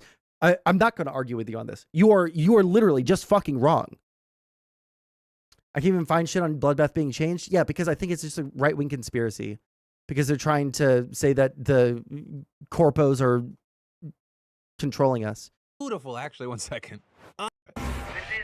Set documentary, which we talked about a few days ago. The doc explores the horrific things that allegedly went down behind the scenes at Nickelodeon. Are we talking about sexism, racism, child actors being put into inappropriate situations, making inappropriate jokes, and in the worst instances, working with child predators? With Drake Bell there notably coming forward as a survivor and saying that he was the victim of a dialogue coach who was previously convicted of sexual assault. So understandably, that's been one of the most talked about aspects. But also with that, Josh Peck has gotten some backlash for not publicly addressing it. People saying that he should 100% speak out since he was Drake's co-star on Drake and Josh. Right, so there was no shortage. Bro, I feel bad for Josh Peck, okay? Because everyone wants Drake Bell and Josh Peck to be best friends, but Josh Peck had a career after Nickelodeon and Drake Bell didn't. They grew apart and they are no longer like close buddies. And everyone's like trying to like force a friendship where there is not one. This is stop. This is parasocial behavior right here, guys. Silence. You also had others looking at his latest TikTok because it was posted after the documentary aired. Many think Josh was insulting Drake, which in that, notably, he didn't actually address him in the video at all. Instead, it was just him doing a lip dub video to an audio that said, "If I haven't talked to you since 2023, take that as a sign that you don't exist to me anymore. Damn, you bug. You got sprayed with the raid. Bye. See you in that bar." So you had many saying that it's intentional, that he was trying to send some message. Other people say, no, this is probably just scheduled, as horrible timing. But also very notably, as people had their pitchforks out, they were storming the castle. Drake actually came out to defend Josh. I just want to let you guys know that this is really, processing this and going through this is a really emotional time, and a lot of it's very, very difficult. So not everything is... Yeah, you take that into account, but he's touching, I assume, women of age, which is unacceptable, but you can like try and take into account that. Yes, I 100% agree with that. It's different for children. There is never a time when it was acceptable to fuck children. Put out. I'm front yard shield. Do not say anything more on this, because I'm not going to argue with you on it. I will time you out. I will time you out because this is fucking ridiculous. You're just wrong. To the public, but I just want you guys to know that he has reached out to me, and it's been very sensitive, but he has reached out to talk with me and help me work through this, and has been really, really great. So I just wanted to let you guys know that, and to take it a little easy on him. Josh then addressing the situation himself on Instagram this afternoon, writing that he watched Quiet on Set, but it took him a few days to process. I finished the Quiet on Set documentary. Fuck, I might watch that tonight. Maybe if my girlfriend's down for it. I reached out to Drake privately, but want to give my support for the survivors who were brave enough to share their stories of emotional and physical abuse on Nickelodeon sets on the sets with the world. Children should be protected. Reliving this publicly is incredibly difficult, but I hope it can bring healing for the victims and their families, as well as necessary change for the industry. Adding that he reached out to Drake and gives his support for the survivors who were brave enough to share their stories. Also acknowledging that this is hard to relive publicly, but he hopes that it will bring healing and change. But also with that, that's not where the debate on who should be publicly speaking out ends. Because if you look online, there's also a ton of people saying Amanda Bynes needs to speak out. And not just on random corners of the internet, like on her actual Instagram profile. Because as you see in the documentary, a lot of it's focused on her career and the role that Dan Schneider played in that. So there, it is very much worth noting that... Wait, who is this? brave enough to share their stories. Also acknowledging that this is hard to relive publicly, but he hopes that it will bring healing and change. But also with that, that's not where the debate on who should be publicly speaking out ends. Because if you look online, there's also a ton of people saying Amanda Bynes needs to speak out. And not just on random corners. Damn, Amanda Bynes looks different, bro. The Amanda show was so long ago. I know people change over time. That does not look like the same human being. Of the internet, like on her actual Instagram profile. Because as you see in the documentary, a lot of it's focused on her career and the role that Dan Schneider played in that. So there, it is very much worth noting that we don't really know many details of anything that did or did not happen there, though there is no shortage of people filling in the blank. And so that's also part of the reason why we saw so many people out speaking in support of Amanda. People saying things like there's a reason why she's not commenting on it. Perhaps not everyone wants to be forced to talk about the most traumatic experiences of their lives, as well as a reminder that Amanda Bynes doesn't owe anyone an explanation. Stop harassing her to speak up on her traumatizing childhood. She deserves to live a peaceful adulthood. Also, while we're seeing that playing out, there are other debates happening online about footage that was included in the documentary, because the documentary actually included tons of clips from the Nickelodeon shows and web series where actors were doing jokes that sexualized them. Which is why you had places like IndieWire asking that if in doing this, the documentary just recirculated the exploitative material it was meant to stop, saying that it inadvertently raises an important ethical conundrum. In the name of exposing and confronting objectionable material, is it acceptable to air it again, even in documentary? Very notably, there you had Alexa Nicholas, who was actually on Zoe 101 and has since become an activist against child predators in entertainment, speaking to the outlet, saying, it's a complicated question. I don't like that footage, and I don't think it should exist. Who is she in Zoe 101? I don't remember any of these fucking actors, dude. One and has since become an activist against child predators in I entertainment. used to watch all these shows back when I was a kid.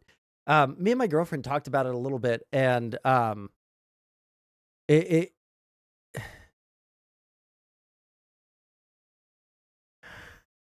Sieg.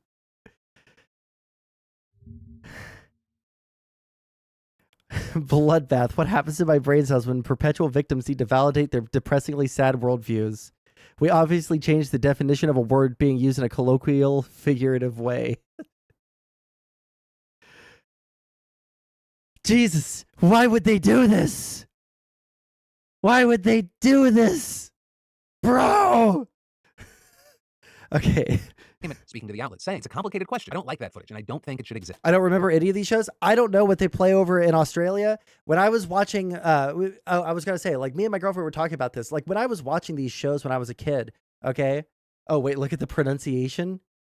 Retard. When I was talking to my girlfriend about this, like, she said that she never found those things. She always found the weird, like, feet jokes in kids shows like weird. I don't think that I ever found them like particularly funny, because on one hand you can look at these things, right?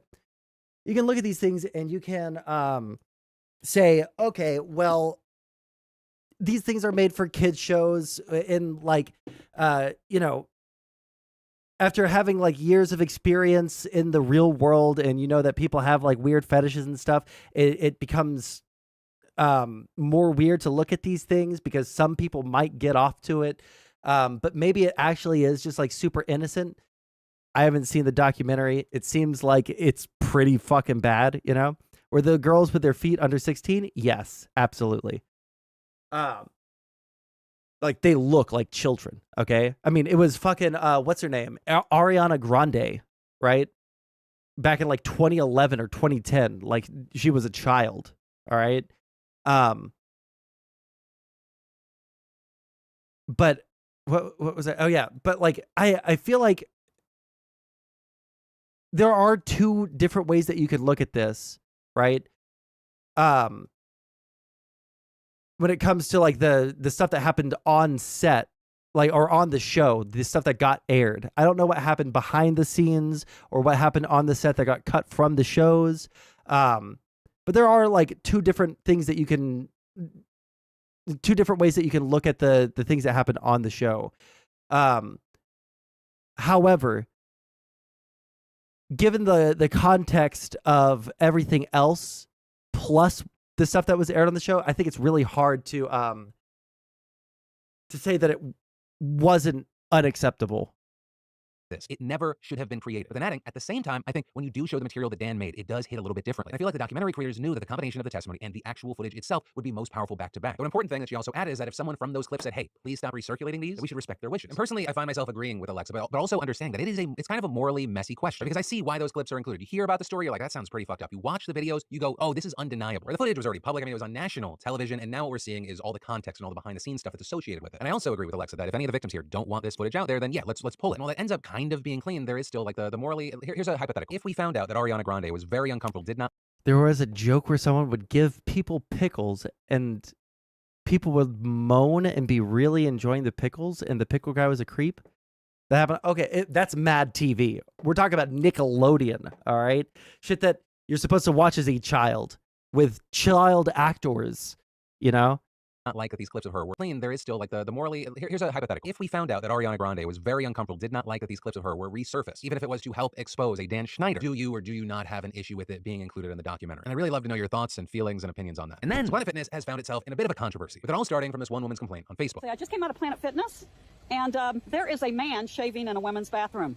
I realize. Uh-oh, I'm about to get canceled, guys.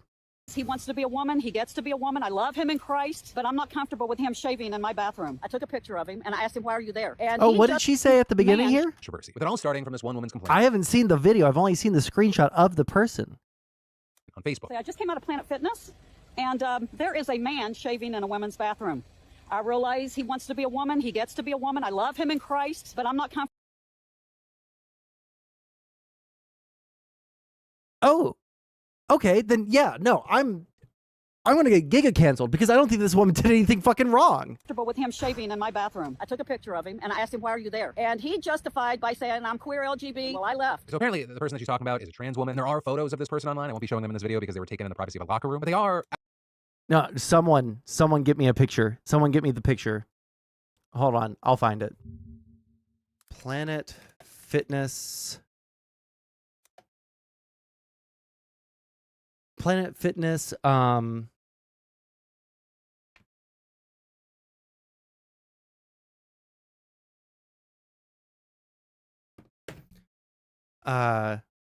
trans. Don't take photos in a bathroom, you freaks. Okay, hold on.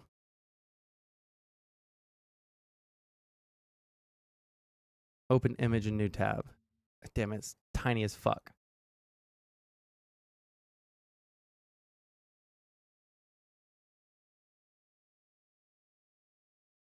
Open image in new tab. Okay, that one's bigger. Okay, this is going to be my fucking cancellation moment, okay?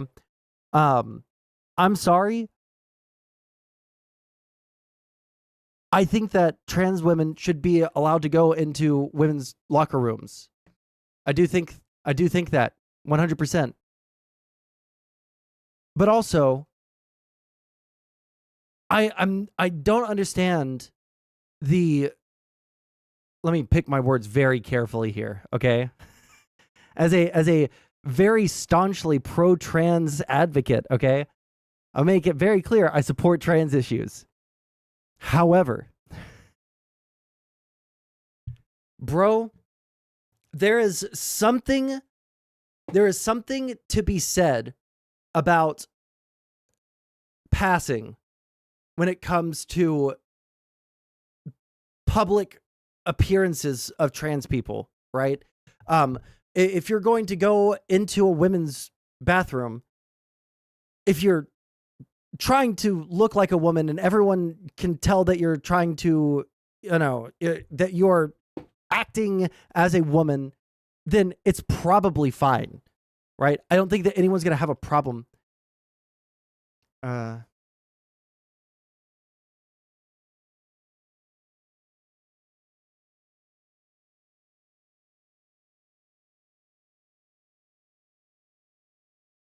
I personally believe the modern queer movement involves narcissism. I don't think that narcissism is the word I would use. I'm trying to think of like exactly how I want to say it. There's a push that anything goes, nothing means anything. Gender isn't real, but it's also the most important thing in these people's lives. You don't have to pass.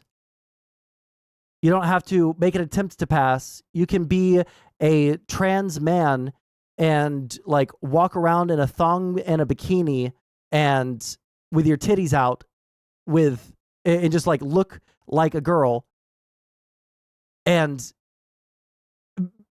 be totally okay with it should, like, people shouldn't misgender you, right? People should just know, or people should ask. But I don't think that the majority of trans people want people to constantly be asking them what their gender is. Because, hey guys, let me tell you something. The only people who get asked, like, oh, what are your pronouns, are people that are clockable, okay? People that you can tell are trans, all right? Those are the only people. Those are the only people that get asked, what are your pronouns? And that probably makes the trans person in question feel like shit, right? If you're going to go into a women's bathroom as a trans woman, probably don't dress and look like a man and shave your face.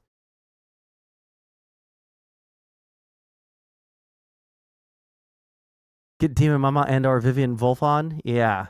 No. No, absolutely not. I wish that I wish I had like a concrete, like, laid out way to explain this, but people look at another person, right, with their eyes, and they take in all of that sense data, and they put all of the images into categories, right? And I think that generally, like, when I look at like a trans woman, if I'm introduced to a trans woman, even if she doesn't really pass all that well, I can see her as a woman, right? I almost said something that was really, really going to be really bad. Fuck, I'm trying to be like so careful. Should I even have to be careful? I'm on YouTube and Kick. Am I even in danger of getting banned here?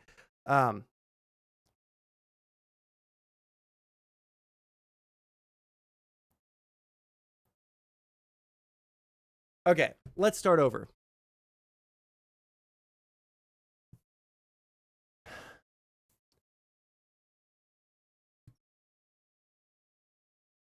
If you're going to go into a women's bathroom as a trans woman, you got to like make an attempt to pass, and you can't do a shitload of things that are going to make everybody like look at you as a man.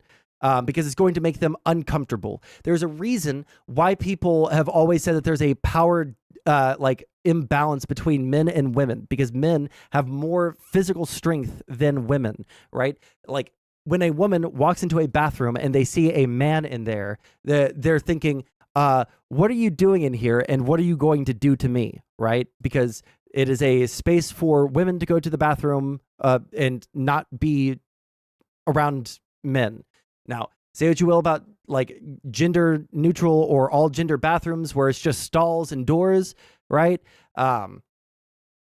That's like something that we can talk about, but in like the communal areas here where there's like people getting undressed and showering and shit, I think that it's a lot more acceptable to say, hey, you got to be showing like an actual effort, that like looking at you, we can tell that you are trying to act as a woman, and you are not walking around looking like a dude.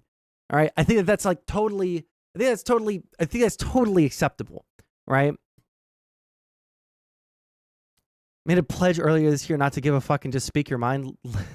Just do it. Let it flow. This is me letting it flow.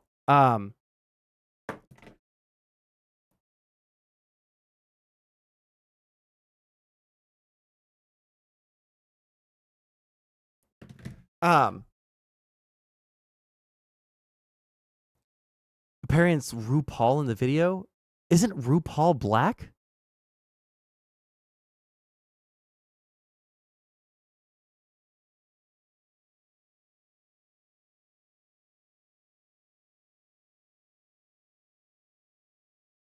I'm not going to get into an argument about transition and whether that's okay or not, because I think that people who I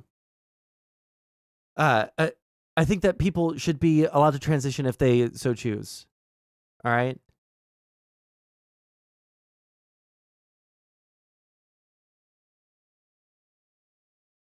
RuPaul was at this Planet Fitness next to this person right here. RuPaul is a man. RuPaul isn't a trans woman. RuPaul is a drag queen, a man that dresses as a woman, but still is a man. Those are different things. I don't think that RuPaul is in this video.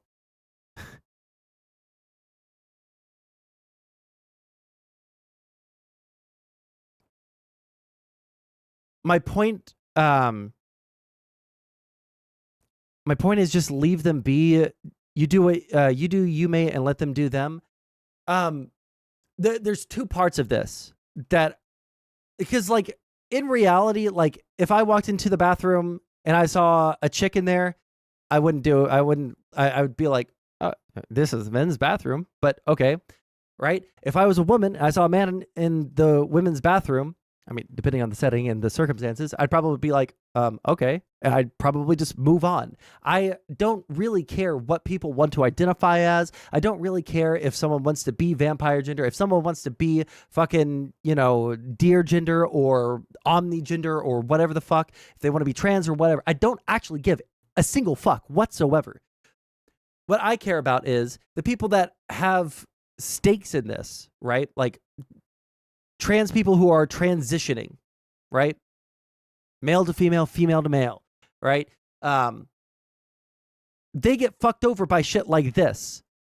The optics of it, right? So that's one prong of this. That I think it's just wholly unacceptable. If you care at all about trans people, you shouldn't fucking do this shit, all right? On the other hand, like going into places, you have certain expectations on what's going to happen when you walk into that place, right? So like if I walk into a bar, I have certain expectations, right? I expect to see drunk people. I have an expectation that like there could be some like fucked up person trying to do fucked up shit to me, right? I've had people try to do fucked up shit to me in bars, right? I'm a guy and I have long hair, right? I'm like pretty. I'm pretty. I don't know what it is about me other than that makes people feel like they can do this, but people will just like walk up and like grab my ass, or people will walk up and like start braiding my hair from behind while I'm waiting for a drink at the bar, Like I have certain expectations when I'm at home, when I'm going to a restaurant, when I'm going to a bar, and all of those expectations on how other people are going to act, how I should act, are all going to be different, right? If people expect to go into a locker room and not see a man in the locker room while they're getting undressed, I think that's totally fucking acceptable for them to be a little bit miffed that there is a trans woman who is not making any attempts to pass, that is actively shaving their facial hair in the women's bathroom, where 10 feet away someone could be getting like completely undressed and changing their clothes, right? Front Yard Shield, you're just like having the wrong fucking conversation right now. We're not even talking about that. And I'm not going to fucking go through your study right now because I need to end stream here in a minute. But it's fucking crazy to me. It's fucking crazy to me that this is what dominates, because I guarantee you 1 billion% that there are tons of trans women who go into Planet Fitness that use the women's fucking locker room and nobody gives a fuck. Why? Because they either A, can't tell that they're trans, or B, it's pretty obvious that they're trying to pass and they're not bothering anybody else. But when there's someone that looks like a fucking like stockbroker shaving their face like a fucking like CFO of a company, man, shaving his face in the women's locker room, I don't fault the woman for feeling miffed at the very least about that. And even like the video, which I've seen for the first time now, because I've only ever seen that one screen cap of the video. Like, listen to what she says. And opinions on that. And there is a man shaving in a women's bathroom. I realize he wants to be a woman. He gets to be a woman. I love him in Christ, but I'm not comfortable with him shaving in my bathroom. I took a picture of him and I asked him, why are you there? And he justified. She said, I love you in Christ. There is a man shaving in a woman's Right? bathroom. I realize he wants to be a woman. He gets to be a woman. I love him in Christ, but I'm He not gets to be a woman.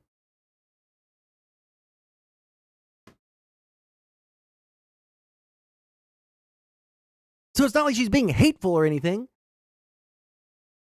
But the social expectations for the place that you're in, you got to be conscious of that. Okay, let's watch the rest of it, and then we probably got to end stream.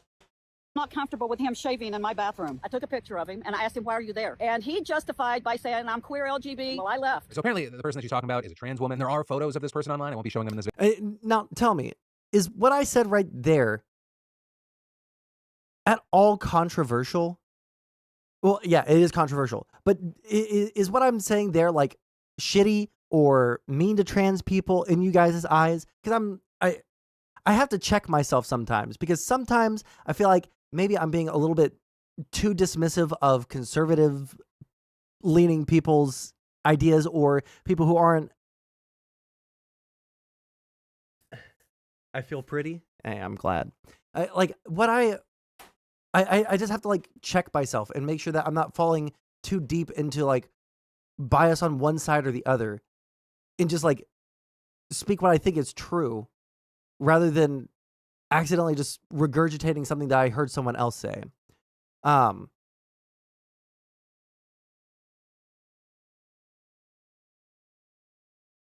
Did you read my comment? Oh, fuck. I kind of ignored chat because the Front Yard Shield guy is going ham.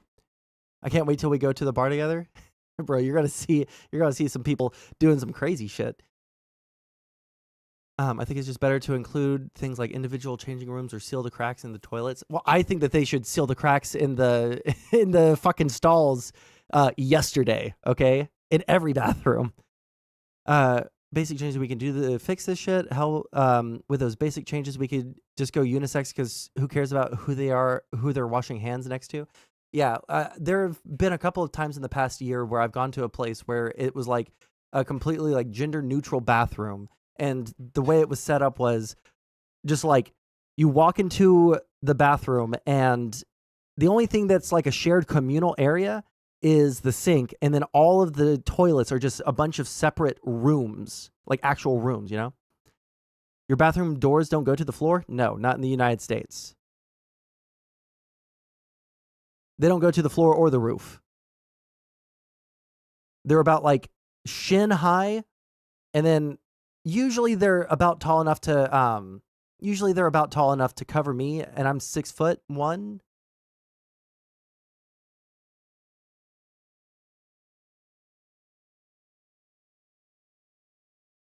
A solution should be that they make disabled bathrooms disabled genderless, not because they are disabled. Wait.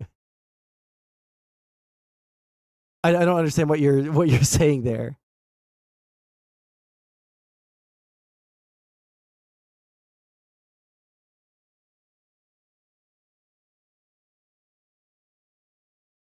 But yeah, like nobody cares who they're washing their hands next to, but like you probably don't want to be at least with like the expectations that we have here in the United States, you don't want to have someone of the opposite gender able to see you pissing or shitting or have access to you in a vulnerable position like that, especially for women, right? Anyways.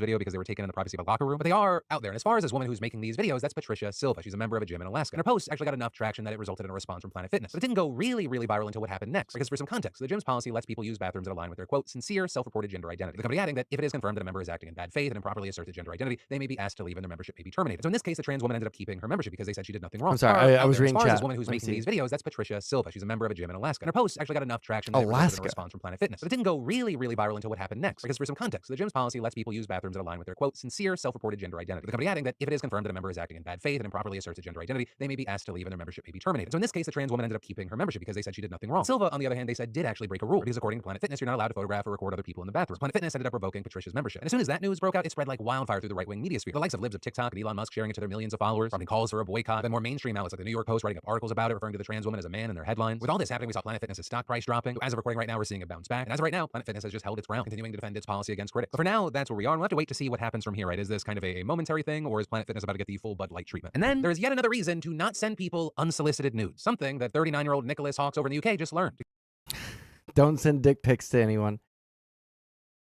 All right, let me see here. Anything else interesting?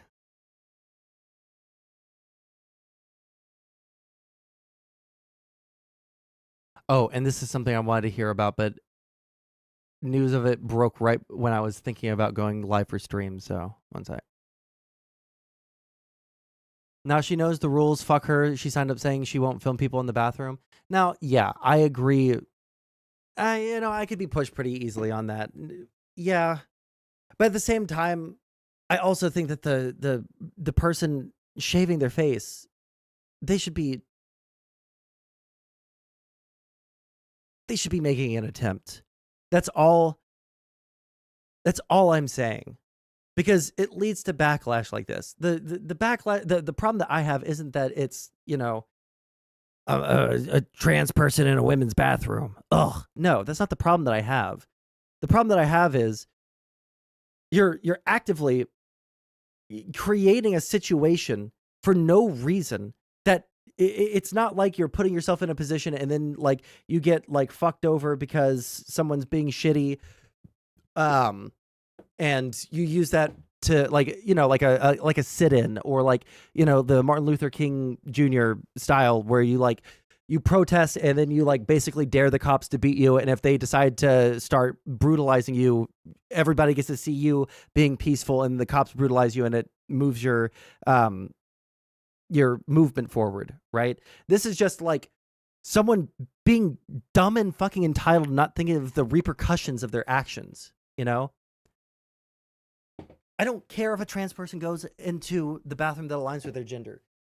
I do care if they make like zero attempts to pass in public and then they like start a moral outrage because of something that is to like 99% of people gonna look really fucking sketch. And then it has blowback on the rest of the trans community, right? That's where my fucking problem is. Job. I just think it's common sense. And then there's some big allegations getting thrown Apple's way right now. And I have to say, as an Apple shareholder, my baby did nothing. My grandma used to shave.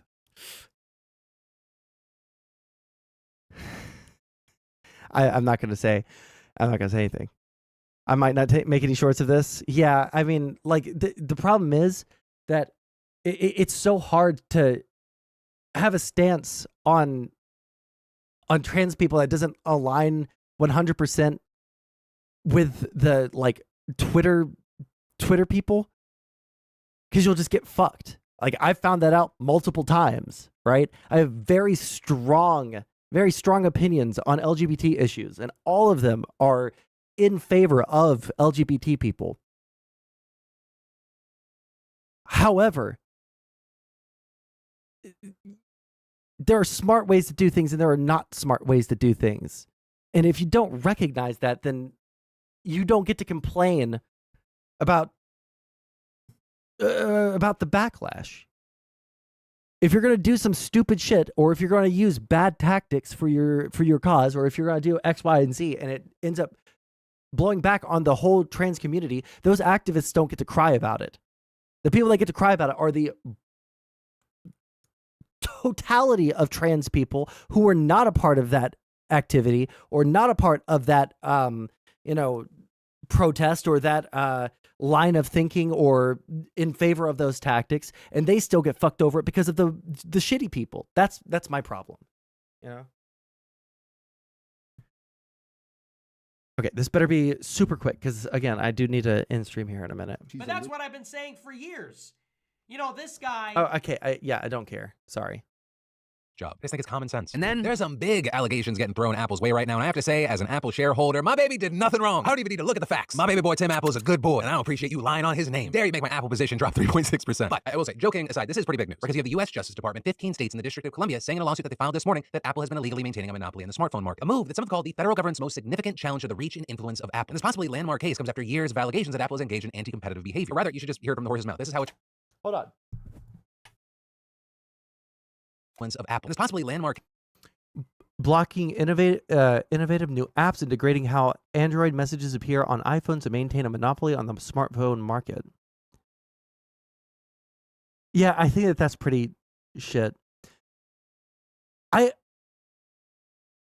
feel like if you're gonna go after Apple, well, no, actually, Apple has a monopoly, which means that you've like cornered a singular market. The problem with like trying to do antitrust actions on Google or on Amazon or on any of these like big tech firms is that they spread out, right? So they have streaming services, and then they have their online stores, and then they have their search engines, and then they have a wide range of things, which isn't a monopoly. That's just having a big company that does a whole bunch of things, right? But there's still lots of online marketplaces. There's still lots of streaming services. There's still lots of XYZ search engines, et cetera, et cetera, et cetera. But there basically is just Apple and Android for smartphones. And Apple is absolutely the biggest one between those two, because Android people get kind of locked out of conversations with people on Apple phones, like the fucking texts versus iMessages and shit, you know?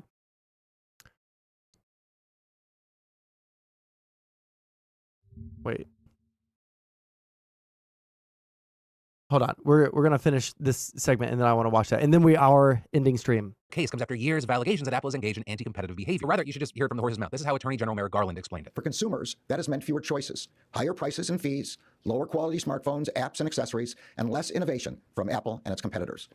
For developers, that has meant being forced to play by rules that insulate Apple from competition. Right, and before we unpack more of what Garland said, I think it's important to say that this isn't happening like in a vacuum. It's part of a broader trend of regulators that are trying to put a check on these big Gatekeepers of Commerce and Communications. In 2019, under President Donald J. Trump, the agencies opened antitrust inquiries into Google, Meta, Amazon, and Apple. Apple is probably the only one, like, they need to pass new antitrust laws, but I don't know how you could craft those bills that wouldn't disincentivize the business itself, right? Because again, like a monopoly, you have top-down organization where you have, like, let's say, manufacturing of all of the things. Fill. Color 2, red. Thank you. So let's say they have the manufacturing cornered, and then they have the let's say the distribution cornered, and then they have the green, and then let's say that they have the sales on these items cornered. So you have a top down, this is a monopoly, right? So like the Bell phone company that got busted for antitrust shit. They were basically the only phone company in the United States. They had access to all of the infrastructure. They had access to all of the phone plans. Nobody else could really like access any of those things, right? You're gonna make some art and paint. If you can call this art, then yes, I'm making some art. So that's what a monopoly is. But what we see with like Amazon, right?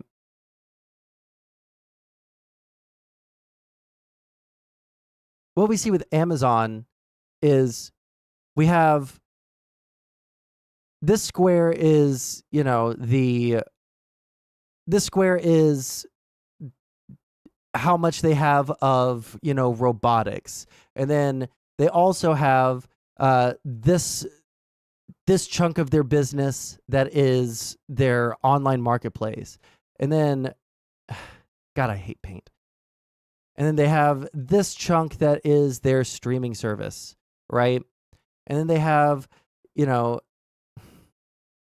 they have that chunk that's their streaming service. And then up here they have this chunk that is, I don't know, their, what else does Amazon do? Their delivery service or something like that, right?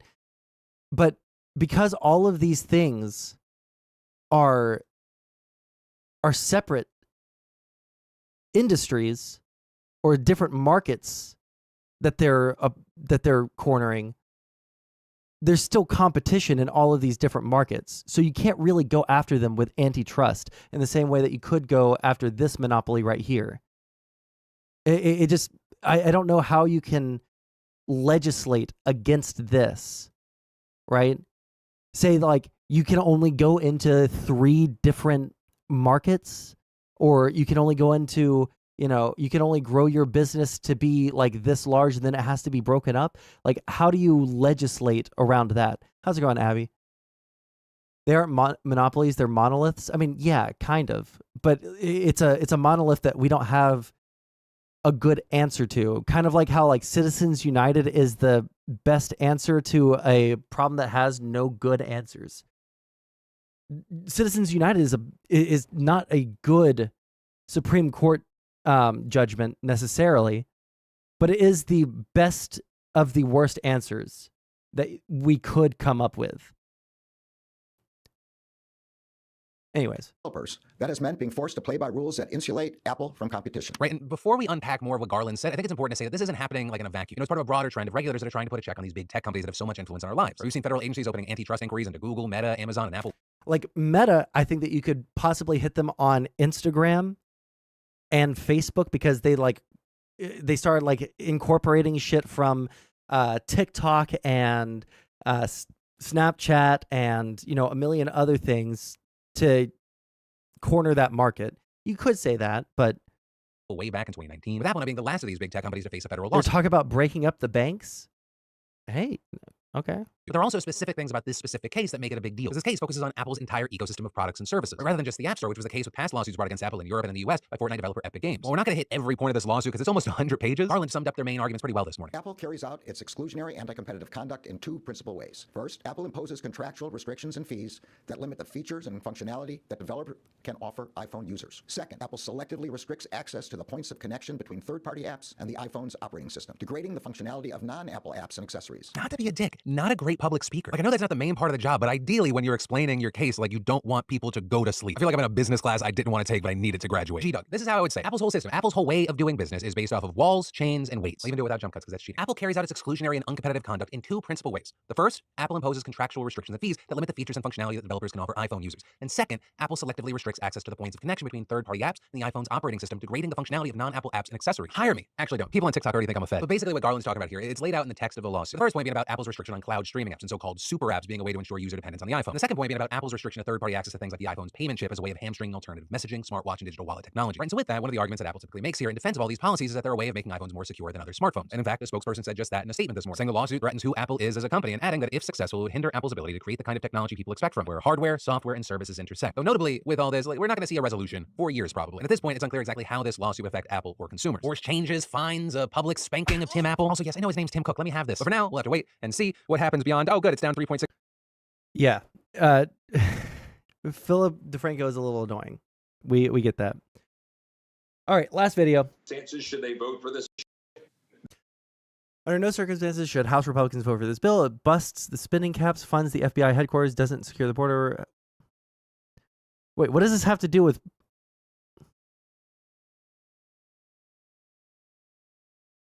Gas. You said Sondsol is moving out of Texas because they banned porn.